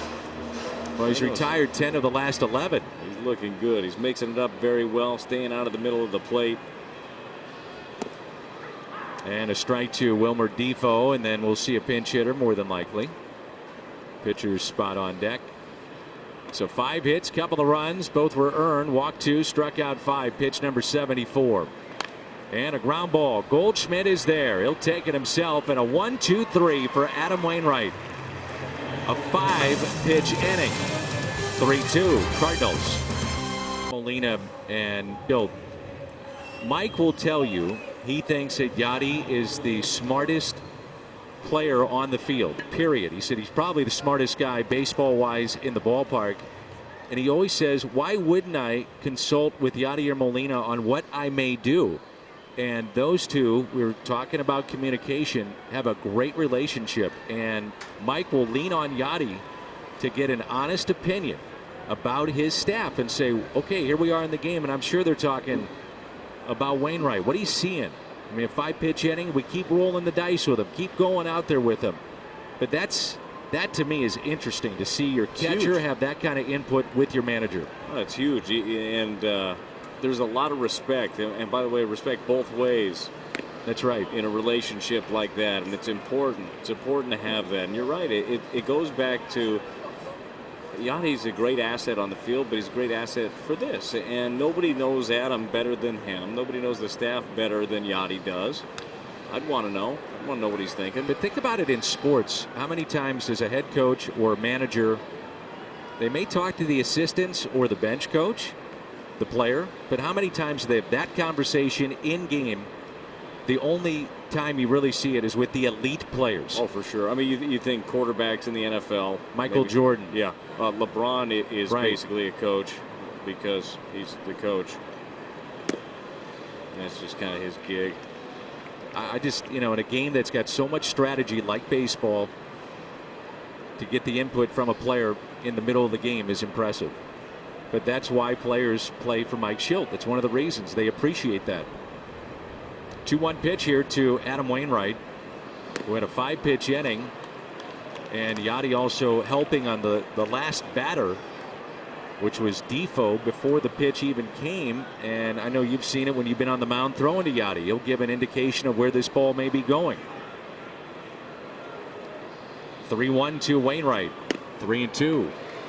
Well, when you're playing up the middle, you can see the sign. When you're on the corner, you really can't. And he just tells Goldie over there, hey, be aware, might come your way. Breaking ball has a tendency to pull on the ground. Goldie gets the heads up. He's ready. Just once again, the little intricacies that you might not be noticing. Or maybe you wonder, man, what's Yadi doing back there when he puts a hand up? Or, when he has some subtle movements behind the plate. Everything happens for a reason back there. So Sip comes back to get Wainwright, and this is our Honda home run inning. Cardinals hit a home run. The Gateway Honda dealers will donate $1,000 to the Make-A-Wish Foundation. Tough night for Carpenter, 0 for 3. And 3 strikeouts. First time in his career, back-to-back games with 3 strikeouts in those games.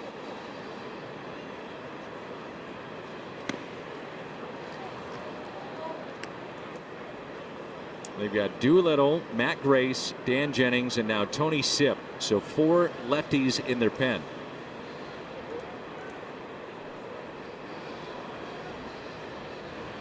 This would be a 1-inning appearance for Sip. His spot due up first.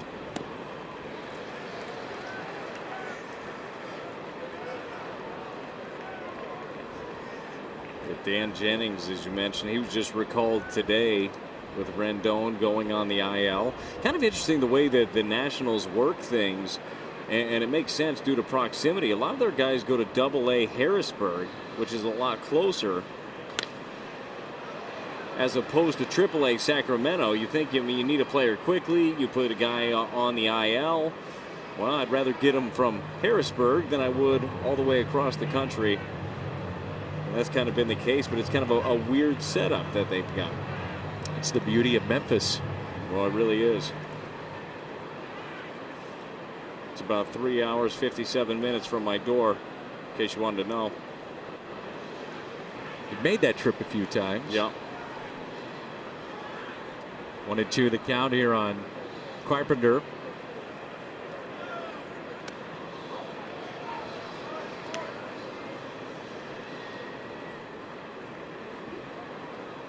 Five innings tonight by Anibal Sanchez. Struck out 7, gave up 3. Suero struck out 3 in his 1 inning in the 6th, and now Sip.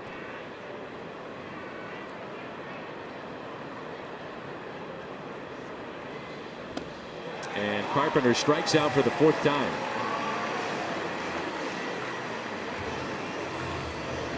So Sip has struck out the first 2. Hyatt Regency St. Louis at the Arch offering an incredible Cardinals package this season that includes overnight accommodations, tickets to a weekend home game, personalized slugger bat, $25 credit to Brewhouse or Red Kitchen and Bar. 655-1234 or visit HyattRegencySt.Louis.com. So it'll be a double switch. Howie Kendrick, who started yesterday, comes into the ball game. Kyle Barraclaw, the former Cardinal minor leaguer, coming in for the Nats. Telecast from Washington, presented by the authority of the Cardinals, may not be reproduced or retransmitted in any form, and the accounts and descriptions of this game may not be disseminated without the express written consent of the Cardinals. Jefferson Memorial, which was finished in 1943, construction in 1939. A bronze Jefferson statue. It's 10,000 pounds. Was over there today, and that was added in 1947. Such a historic city of Washington, D.C. Kyle Barraclaw into the ball game. Remember, the Cardinals traded Barraclaw to Miami to get Steve Cishek for a postseason run. And he'll get Goldschmidt here. Barraclaw, little known at the time, as you see Howie Kendrick takes over at third base for Defoe in the double switch. But he was very, very good for the Marlins, and a guy that they expect to be able to lean on here. Here's an 0-1. He was used a lot, and then all of a sudden kind of hit a wall. Yeah, he had a couple of dicey outings, and it happens. I mean, we get used as much. You know how volatile bullpens can be, too. You have a year where you get used a ton. Maybe you don't feel exactly the same coming back the next year. 1-2 the count.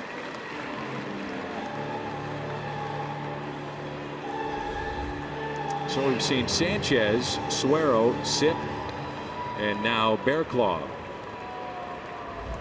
Kendrick going into the 9th position in their lineup, and he'll be first up looking ahead to the home half of the 7th. And a strikeout of Goldschmidt. The Cardinals have struck out 13 times in this game. The Cardinals with a lead as we play here in the bottom of the 7th. The Molina Clemente bobblehead coming up. Cardinals.com/promotions. Cardinals.com/promotions. Cool bobblehead. Yadier Molina, Roberto Clemente, as Yadi won the Clemente Award a year ago, and that's courtesy of Coca-Cola and Walmart. The date of that is a Friday night, May 10th. You know, that award meant the world to Yadi. That was a neat bobblehead. I don't know if you have heard about this or seen this, and I would encourage every Cardinal fan, if you get the chance, to look up the story. But we had our organ donation and transplant day at the ballpark, part of our theme days.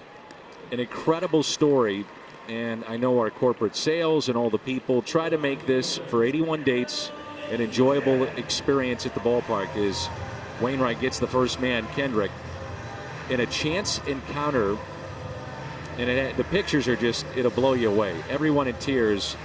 A man who received a heart transplant ran into his donor's family the Cardinals game on a chance encounter on Transplant Awareness Day, and the gentleman grabbed some of the family members and pulled them close to his chest so they could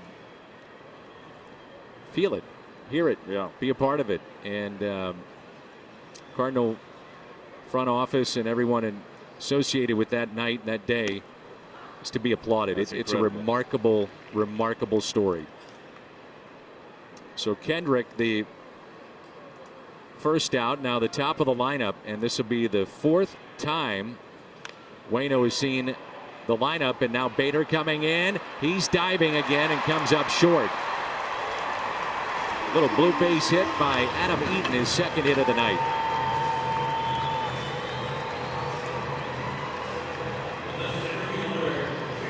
It was back-to-back home runs in the third hit by Washington as they grab the lead. StatCast AI, powered by AWS. Adam Eaton, and then Victor Robles. I wanted to bring that up. We have so many different types of nights at the ballpark, and that one is special as any of them. So the base hit by Adam Eaton.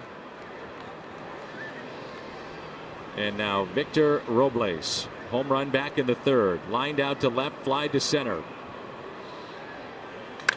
Yanks it down the left field line, but foul. He's had some pretty comfortable and good at-bats tonight against Waino. He has, for sure. It was the breaking balls. We just showed the highlight before that he hit out earlier. Robles will expand his zone. And Yadi, you'll see Yadi, he'll set up in off the plate. For some guys, sometimes might be a good idea to get way in there to get him out away. Tyler Webb is up and throwing, so barring a double play or whatever however you want to look at it, with the lefties coming up, this may be it for Wainwright. And hitting the deck, it's Robles. That'll be the second man that Wainwright has hit tonight.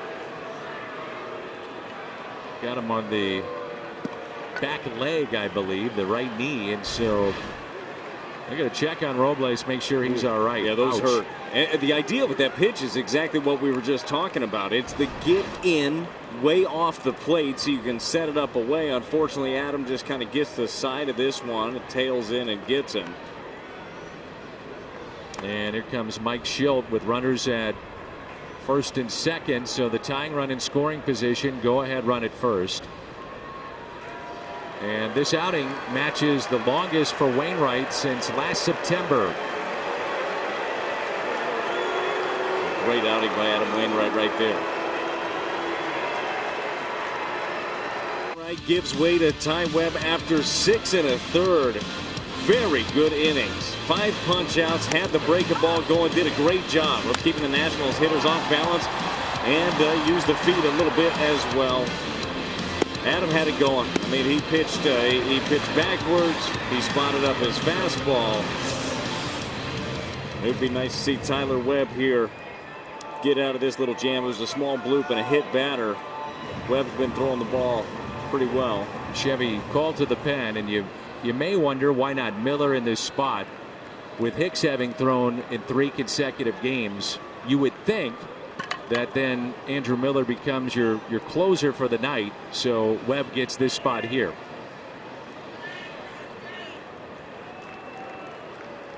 And the batter is Juan Soto with 2 runners on. And it's a lefty-lefty matchup. Soto may have been showing bunt, but folks, he ain't going to bunt. I got a feeling that was a little bit of a deke move. Yeah. And if he is bunting, you say thank you very much. So 1 out. And it's a double play ball. Webb comes in and says thank you. Double play off the bat of Soto. 1 pitch out of the inning. Waino loves it. 3-2 St. Louis. So Tyler Webb, 1 pitch, the double play ball off the bat of Soto. Bear Claw still in the game. Here's Paul DeYoung, and that's fouled back. DeYoung, Ozuna, Martinez. NL hit leaders Bellinger 46, and right behind him Paul DeYoung. And he leads, DeYoung does, with another double tonight, the National League, in 2 baggers. He's also walked and scored back in the 4th inning. And it's 1 ball and 1 strike. With Matt Adams due up first, you could see maybe a situation where Webb would face the first batter, lefty-lefty matchup, if you go in that direction, or you just turn it over potentially to John Gant. Now, Gant could be a 2-inning guy. He could be 1 inning. Then you get to Miller. So there's a lot of options right now. Well, I think that's the beauty of the bullpen for Mike Schilt and Mike Maddox. There's a lot of flexibility down there. And a high fly ball into deep right center off the bat of DeYoung, and it's caught. Robles in right center. That's the deepest part of the park, just about. That ball traveled. Sure did. Reminder that baseball tonight is brought to you by Budweiser. Wherever legendary MLB moments happen, Budweiser will be there. And find a Steel dealer at steeldealers.com.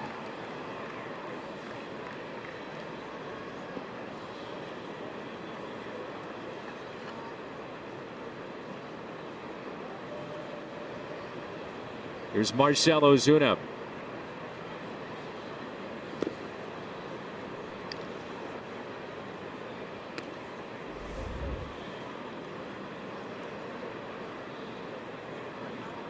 Attendance tonight 19,703. 19703. 1-0 pitch to the Cardinal left fielder.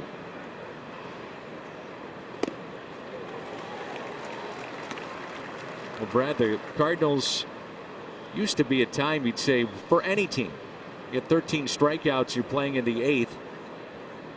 Not always, but more times than not, you're probably going to lose the game.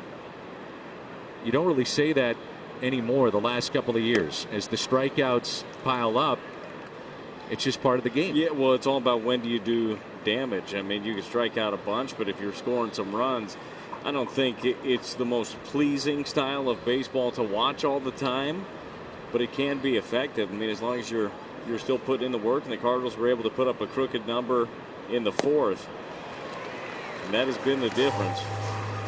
2-2 the count. Former teammates here, Bear Claw and Ozuna in Miami.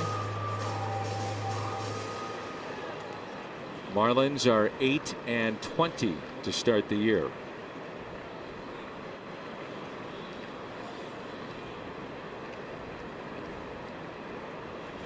The 2-2. Outside corner, got him. Ozuna did not like it, and I think he's got a beef.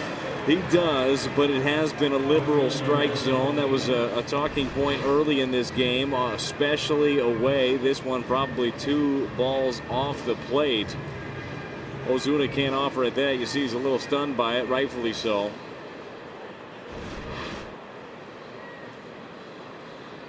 So 14 strikeouts in the Cardinal lineup.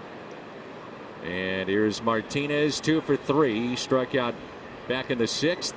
And a couple of singles and a run scored.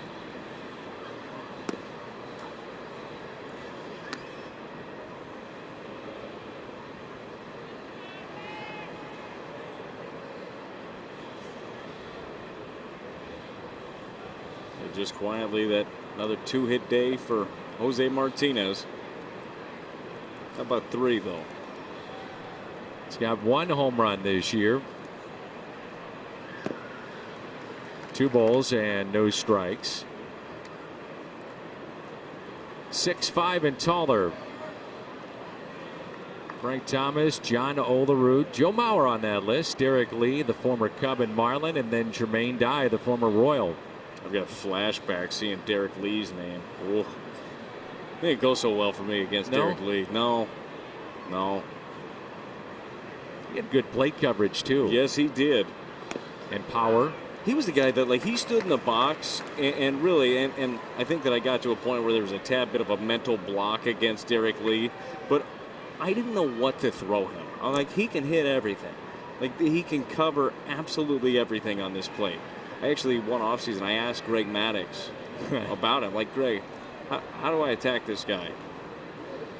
And he told me, he's like, you got a good sinker, right? And they were teammates in Chicago. Yeah. You got a good sinker. Throw him a sinker in. And then throw him another sinker in. And just when you think you should throw him that slider away, you throw him another sinker in. If he fouls that off, you just keep repeating this process until you get him out. But I kept thinking, I'm like, all right, he knows the sinker's coming. I'm throwing him the slider. It put me onto Waveland a couple of times. Did you remind Greg about his advice? Well, or did he remind you? No, he reminded me. Yeah. Yeah. The 2-2 pitch to Martinez. Derek Lee was part of the Cubs team that, barring the Bartman play down the left field line, they go to the World Series. Or just turn a routine double play, but either way. It's Alex Gonzalez, shortstop at that time. Bartman gets a bad rap, you know. He does. Apparently they're cool with him now. 3-2 pitch to Martinez coming up. His time is called.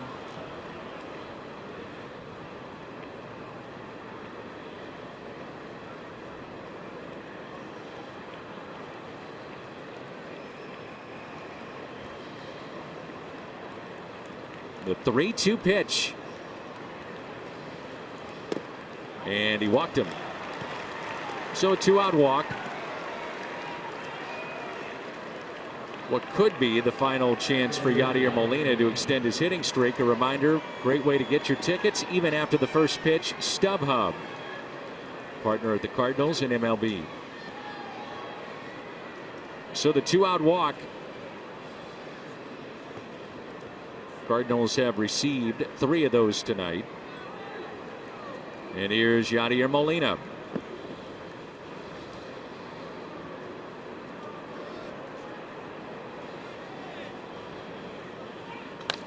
Into center. Robles coming on, and he'll make the catch. Adams, Suzuki, Kieboom for Washington in the 8th. 2 Cardinals lead here for the 8th.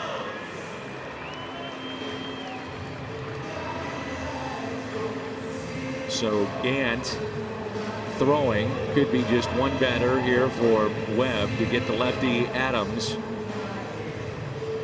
We'll see how it plays out as Webb came in to face Soto with runners at first and second, and it was one pitch, ground ball, and a double play. 3-2 our score, and the first pitch to Adams taken for a strike.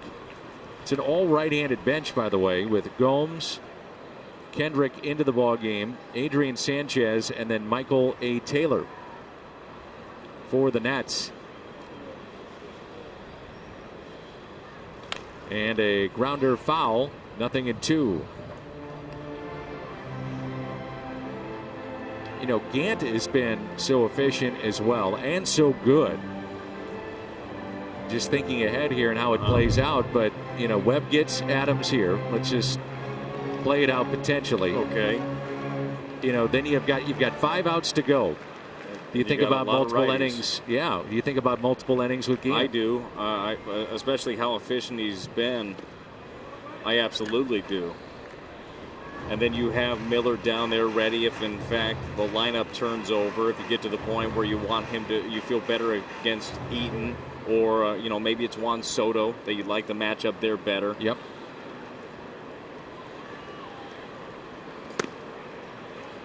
He's had 15 appearances, with 7 of those going more than 1 inning.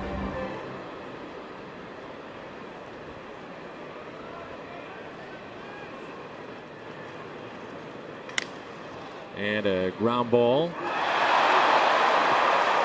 May have hit the lip of the grass.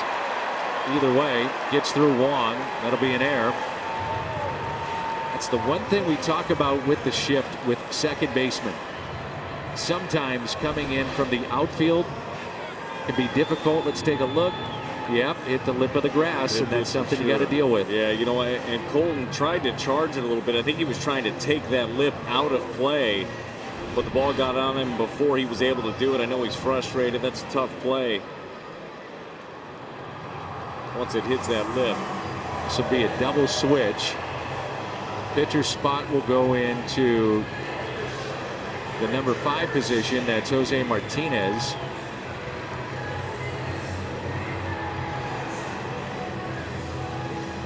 Tyler O'Neill will go into the 9 position. And the Cardinals have their work cut out for them. Leadoff man aboard, 3-2. Bottom of the 8th, 1-run game. And John Gant is in for St. Louis. And Kurt Suzuki will be the batter. Well, John Gant has been a go-to guy. Last worked 2 games ago, ended up getting a save, had to come in late, just got 1 out and picked up the save. But he has been a go-to guy in a lot of different situations for Mike Shildt. You saw the numbers there. He's been doing the job. Suzuki, single to right, hit by a pitch, fly to left. Matt Adams, your runner at first base after the bad hop and the error on Colton Wong.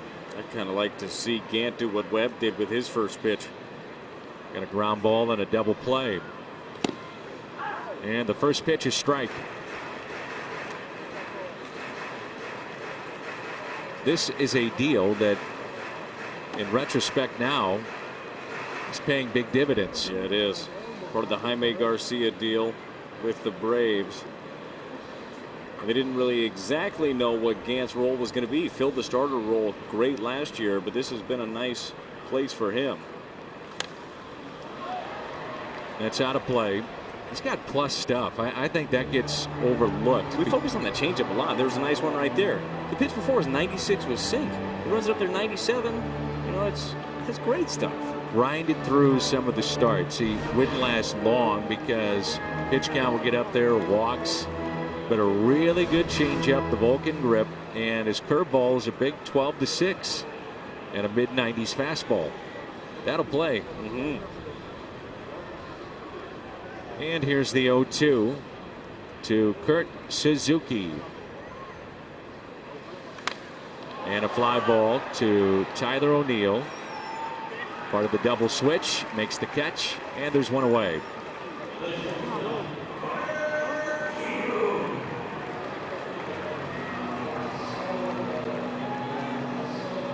Carter Kieboom, 2 strikeouts and a ground out, 0 for 3 tonight.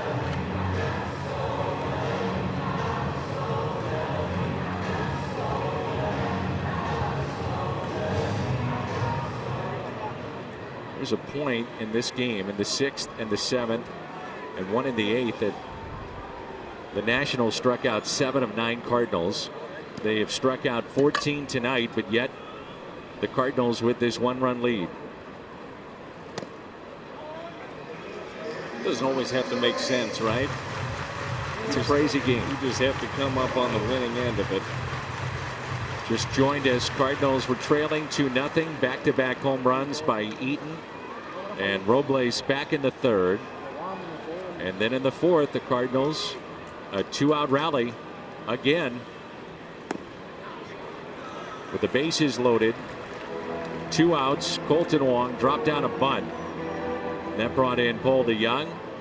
And then it was Harrison Bader with a single that drove in 2.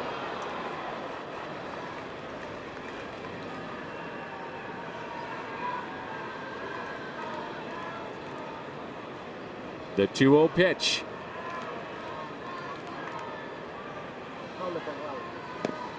Now on the flip side, if you're Dave Martinez, you're thinking, well, if we can tie this up or take the lead, then it's Doolittle coming in the 9th, so he's going to probably have to get that lefty up. Remember, the Cardinals back on the 1st of April struck out 17 times in a game and won. There's been 21 wins this season with teams that have struck out 14 or more times. The 2-1 pitch, and it's 2-2. Tell you what, he dropped the 2-0 changeup in there, got him on that one, then throws 96 on the outer half to get right back in the count.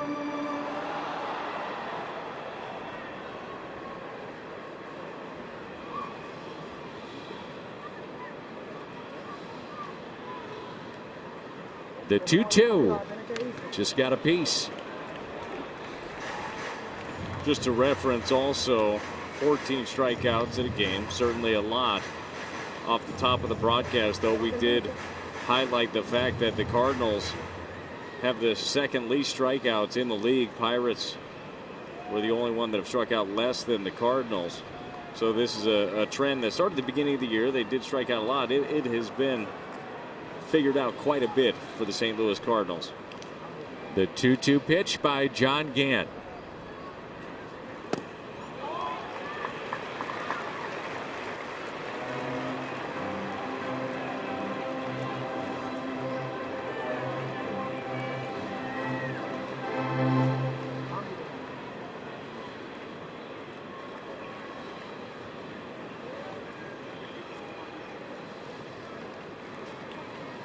Big pitch in this game right here. 3-2 the count. Matt Adams, a runner at first base, not going anywhere. And it's popped up. Wong backing up a few steps on the outfield grass, puts it away for the out. And that's out number 2, recorded by Gant. And the batter will be Brian Dozier.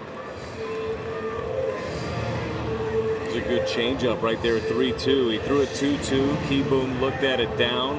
Oftentimes, kind of a rule of thumb for pitchers: you throw a 2-2, you throw a 3-2. And you go right back to the well. He did so there and got the pop up. So Dozier 0 for 3 tonight with a strikeout. And that's what he's done in his career, by the way, against the Cardinal right-hander.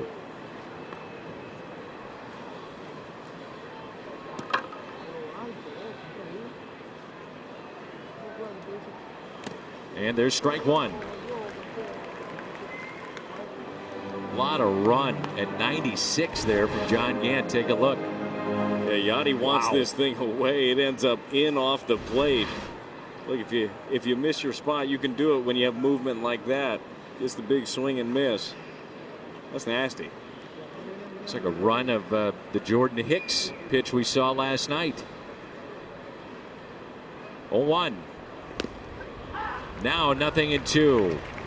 So you get the run on the first pitch and then that one on the outside corner. It's perfect. Yeah, that seems fair enough. 96 coming in, boring in on your hands, then 79 drops off the table on the outer half, and he's got Brian Dozier up there thinking, all right, what the heck's he coming with now?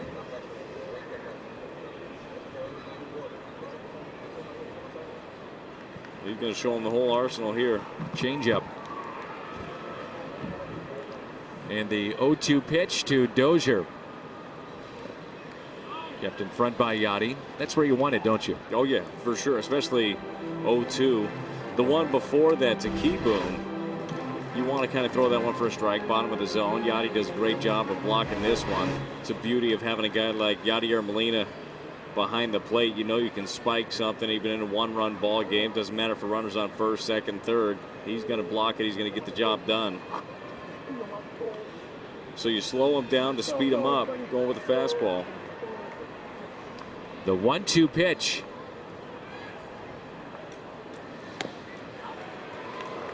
Yachty trying to get it out in front, frame it. Hey, that's the exact pitch that Marcell Ozuna punched out on.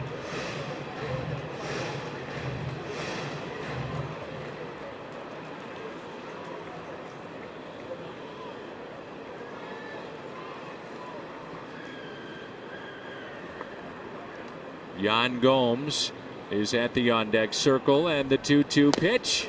He struck him out. Dozier doesn't like the call.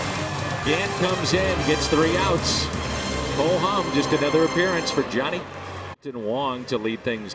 3-2 Cardinals, top of the ninth. And we take a look at our Budweiser play of the game. Bases loaded, 2 outs, and the Cardinals trying to get on the board.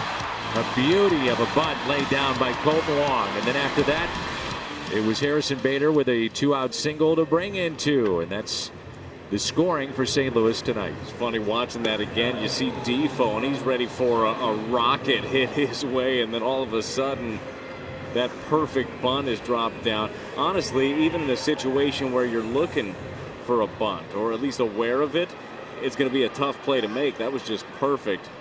Perfectly executed by Colton Wong. It's also been a big night for Paul DeJong. 40 hits before May 1st. Included in there was his 14th double. Fastest to get 40 hits and 14 doubles in franchise history before May 1st. So here's Wong, and Defoe got to respect the bunt, or Kendrick now down at third, but they're in at third and the outfield is straight away. So now this is what you were talking about. You open up those hitting lanes. Wong has shown the ability against lefties to take that ball the other way. Oh, he has for sure, and I think it's something that he's been working on. You know, he wants to play every single day. He's getting the opportunity to play every day. But facing the lefties is something, and taking the tough ABs against them is something that he really take pride in working on. And we've seen it this year pay dividends. Yeah, Bader on deck, and then Tyler O'Neill was part of the double switch in the 8th.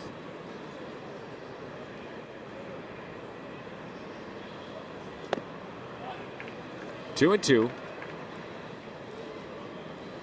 Is Dan Jennings in for just one batter to get Wong and then go back to your bullpen in a one-run game? We'll see. Nobody throwing for the Cardinals, so it's John Gant for the 9th. Wong puts it in play to second. That's the first out.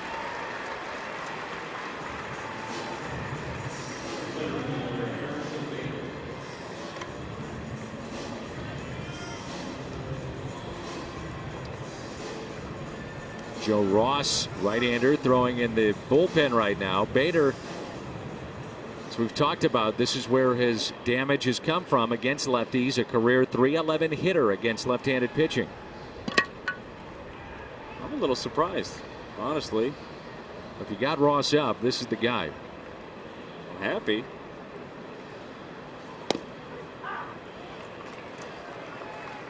You know, with these two coming up, good numbers by Bader and then O'Neill against a lefty. And they've got 4 lefties in their pen, so if you wanted to counter again with Carpenter, you'd have another option. We'll see how it plays out. 1 ball and 1 strike.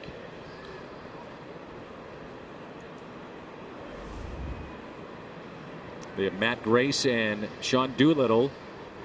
Doolittle, their closer. 1 ball and 2 strikes. Dan Jennings is saying, you know what, I'm going to have to do this next year, so might as well figure it out how to get 3 in a row. It's going to be a different animal. Well, it's going to go into that. 2 and 2. I think it'll be interesting also for, you know, guys that you would, I guess, term specialists that are out on the free agent market. It's going to be a tough job to get.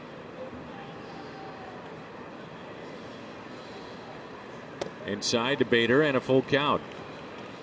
He gets on, then you start thinking about options of what you can do. Mike Schilt thinking that right now. What happens if he gets on? What do we do with the speed of Bader?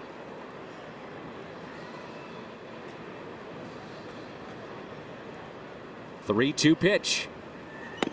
Won't have to worry about it. It's a strikeout, and that's 15 in the Cardinals lineup. A good slider right here by Jennings. Bottom of the zone. Gets him leaning out there.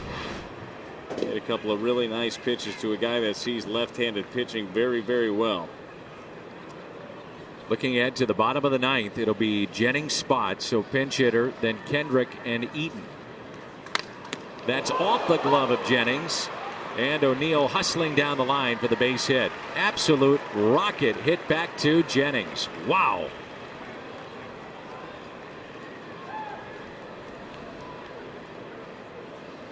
And they're going to come out and take a look at him, and I'm sure we'll get the exit velocity here shortly on that line drive. But man, oh man, is that scary. Yeah, I mean, this thing, you heard it.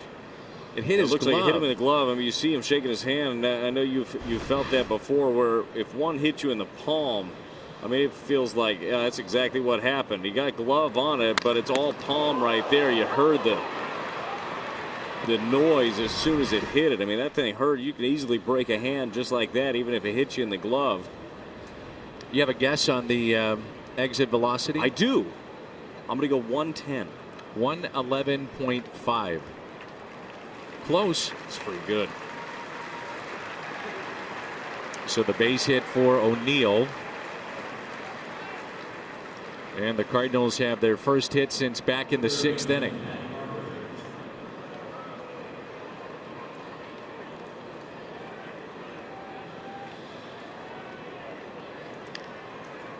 Well, for Matt Carpenter, it's been a tough series and a tough night. 0 for 4 for strikeouts.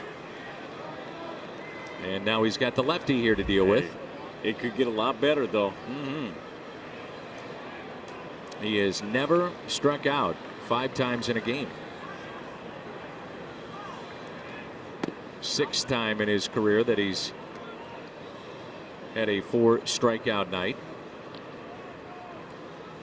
John Gant threw 15 pitches for the bottom of the 8th. The most he has thrown is 33 in a game. Back on April 23rd. Nobody throwing at the moment for the Cardinals. And the 1-0 pitch. And as we say that, Andrew Miller just grabbed a baseball and starts to throw in the Cardinal pen. What do you think when you turn the lineup over as you get back to Eaton, who will bat third? You've got Soto, a couple batters behind him. You want to make sure he's ready. And potentially Big City right after that. 2-1 the count.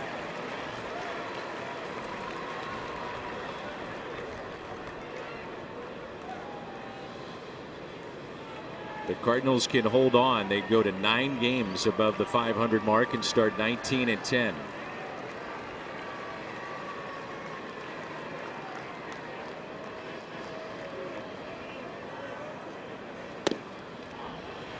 Goldschmidt on deck. Ross is hot and ready. If Carpenter can reach.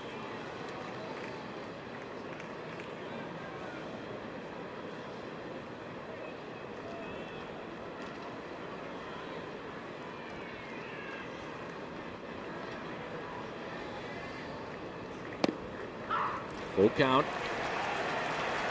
O'Neill be off with this pitch on 3-2. Good speed at first base. Get one of those patented doubles off the bat of Carpenter, and you may have a 2-run cushion going into the bottom half of this inning.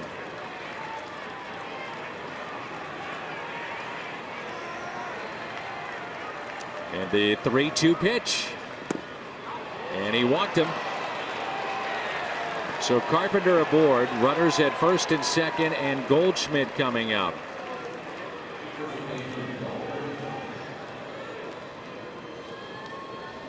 And Dave Martinez will make another change, and it looks like maybe another double switch.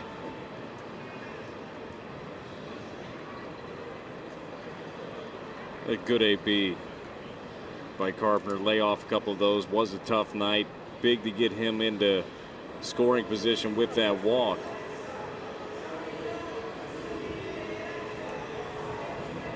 So Joe Ross coming into the ball game, and it's a 3-2 Cardinals lead with Goldschmidt coming up. 7th appearance by Joe. 6 2/3 ERA over 4, and he'll come in and try to get that final out here in the top of the 9th. Part of the double switch, Yan Gomes. So Gomes goes into the 8th spot in their lineup. He'll lead it off in the bottom half of this inning. Ross goes into the 5th spot in the Nats lineup. Runners at first and second. Here's Goldschmidt looking for his first hit tonight. Couple of strikeouts. He's lined out to left and flied out to deep right. 2 outs, 2 on. And the first pitch is strike. Left in the bullpen, Justin Miller, Matt Grace, Sean Doolittle. So 3 pitchers, 2 lefties for the Nats.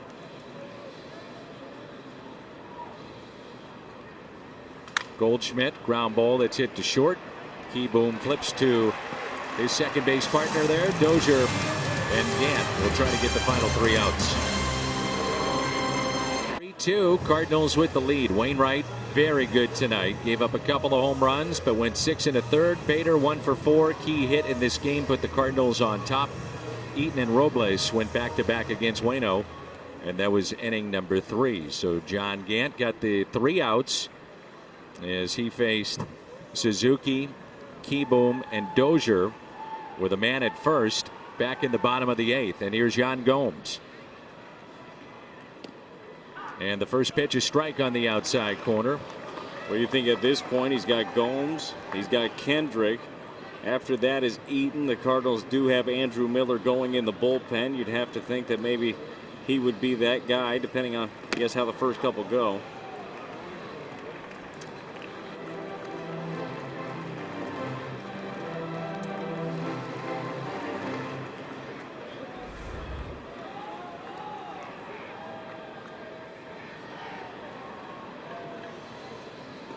And there's strike 2. With last night's win, the Cardinals won their 18th game prior to April 30th.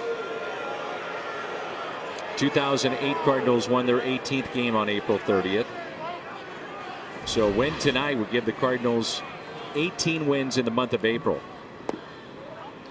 Had 1 win in March and trying to pick up 18 in the month of April. You know, I got a feeling if they keep doing that, this team's going to find themselves in October. You bet. Yeah. Here's a 2-2 pitch to Yan Gomes.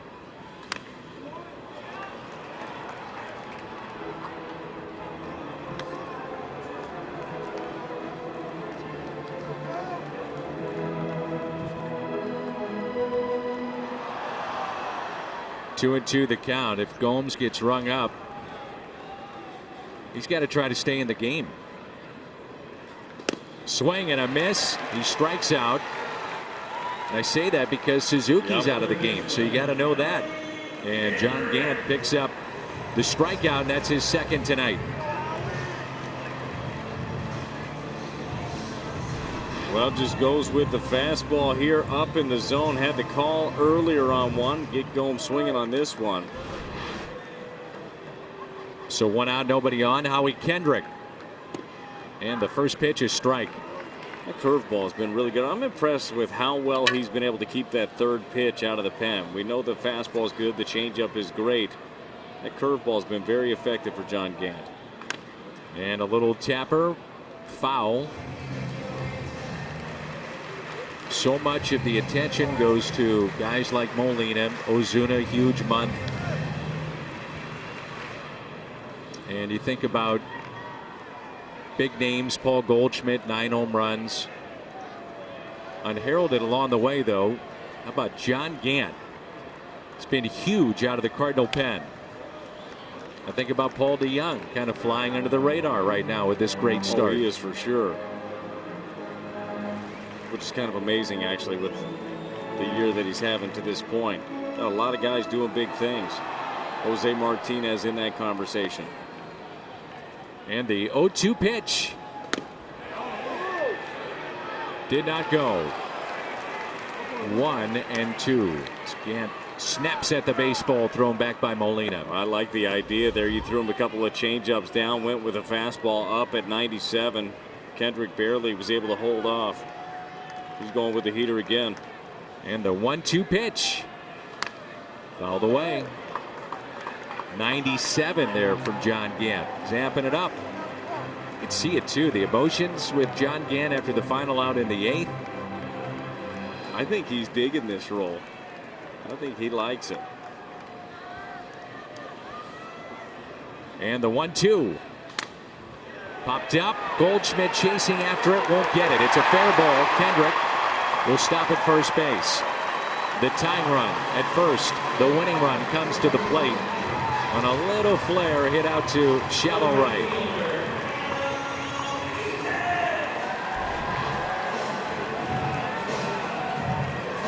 gets it up, he gets it in, he breaks Kendrick's bat, but it just lands in the perfect spot.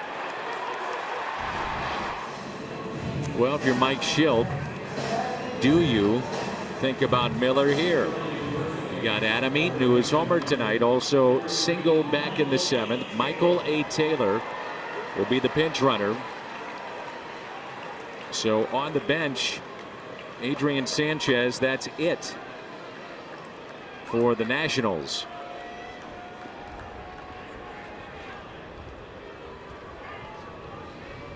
The conversation going on at home plate.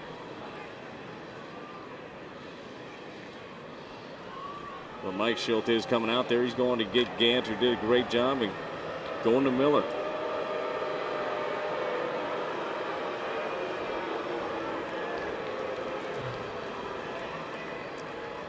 So Miller coming on. 1 out. Runner at first in a 1-run game. Now away from picking up win number 19. Our Chevy called to the pen. Andrew Miller. And the first man that he'll face, Adam Eaton. And a double play could be the only man he faces. Eaton, by the way, these two know each other from their time in the American League. 3 for 7 against this lefty. 3 strikeouts. .290 career hitter against right-handed pitching. .279 against the lefties. So a good matchup here. Eaton and Miller with the tying run at first base and the potential winning run at the plate. Well, these are the type of matchups you expect to see Andrew Miller in. We've seen a few of them already. He's throwing the ball a lot better here recently. Better feel. And that's the pitch right there. That's that slider. When Miller is on, he is able to throw that thing anywhere he wants it. Wants this one just off the plate. You see where Yachty's set up. Doesn't have to move.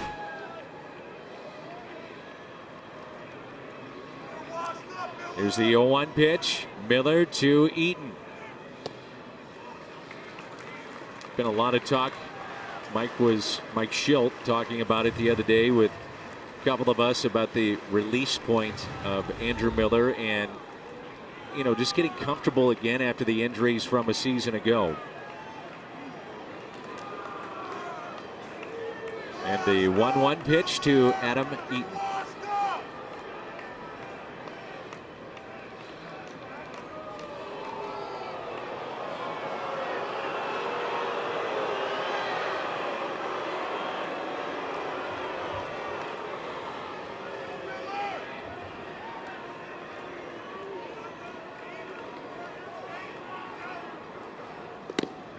In there for strike 2.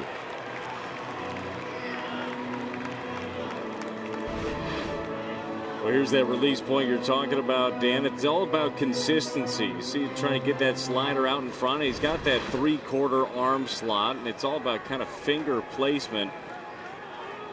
If you're able to keep your hand on top of the baseball, gets that good downward movement as well. Swing and a miss. He struck him out, chased a pitch. 1.5 out of the zone. Well, and to me, that just tells you how good it looks coming in. He saw nothing but, you know, the sliders away for the most part. 3 times there in that at bat. And he's got 1 foot in the dugout swinging at this one.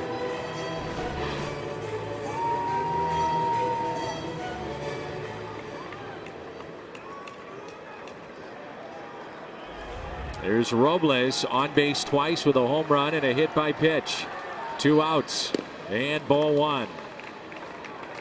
Well, facing Scherzer tomorrow night, Strasburg on Thursday, adds to the importance of trying to win the first 2 games of this series. Yeah, it's not to say you're not going to scrape out victories against them. You look at both of their numbers this year, and they're human, but you know how dominant Scherzer can be. We've seen it. You know how dominant Strasburg can be. So being able to nail this one down certainly helps out going into the next couple of games.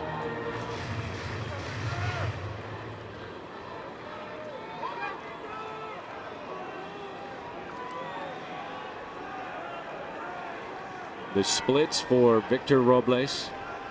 And the 1-1 pitch by Miller. Instead, he'll check on Michael A. Taylor. Miller, as a lefty, just picks up that front foot and it goes straight to the plate. And even though he's big and a lot of times you can run on the taller pitchers, it's very efficient to the plate. And the 1-1. It was 1-3-8 on that pitch to the plate. Yeah, really quick. We've seen Miller so far very erratic with the fastball. Talking about that arm slot. It looks like the fastball is just dropping. Arm drops a little bit, kind of slinging that one across. He's done a better job of staying on the slider. Tries to make an adjustment. Went too far. 3-1. You don't want to see the man on deck. That's Soto.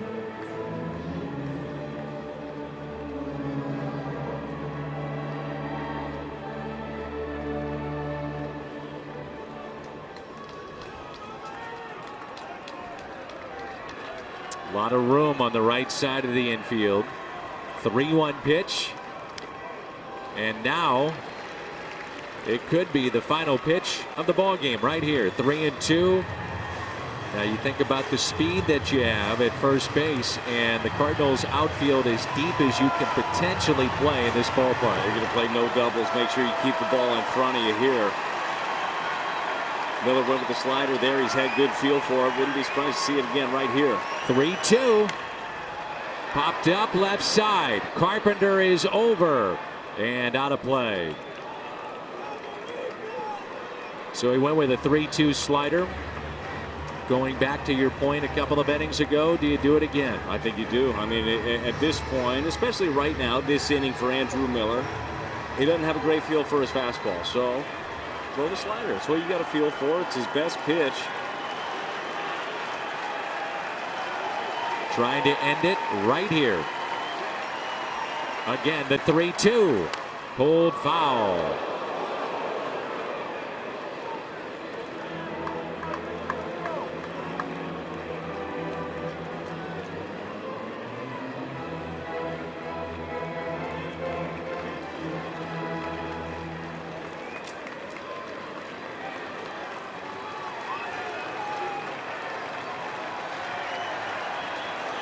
The 3-2 pitch.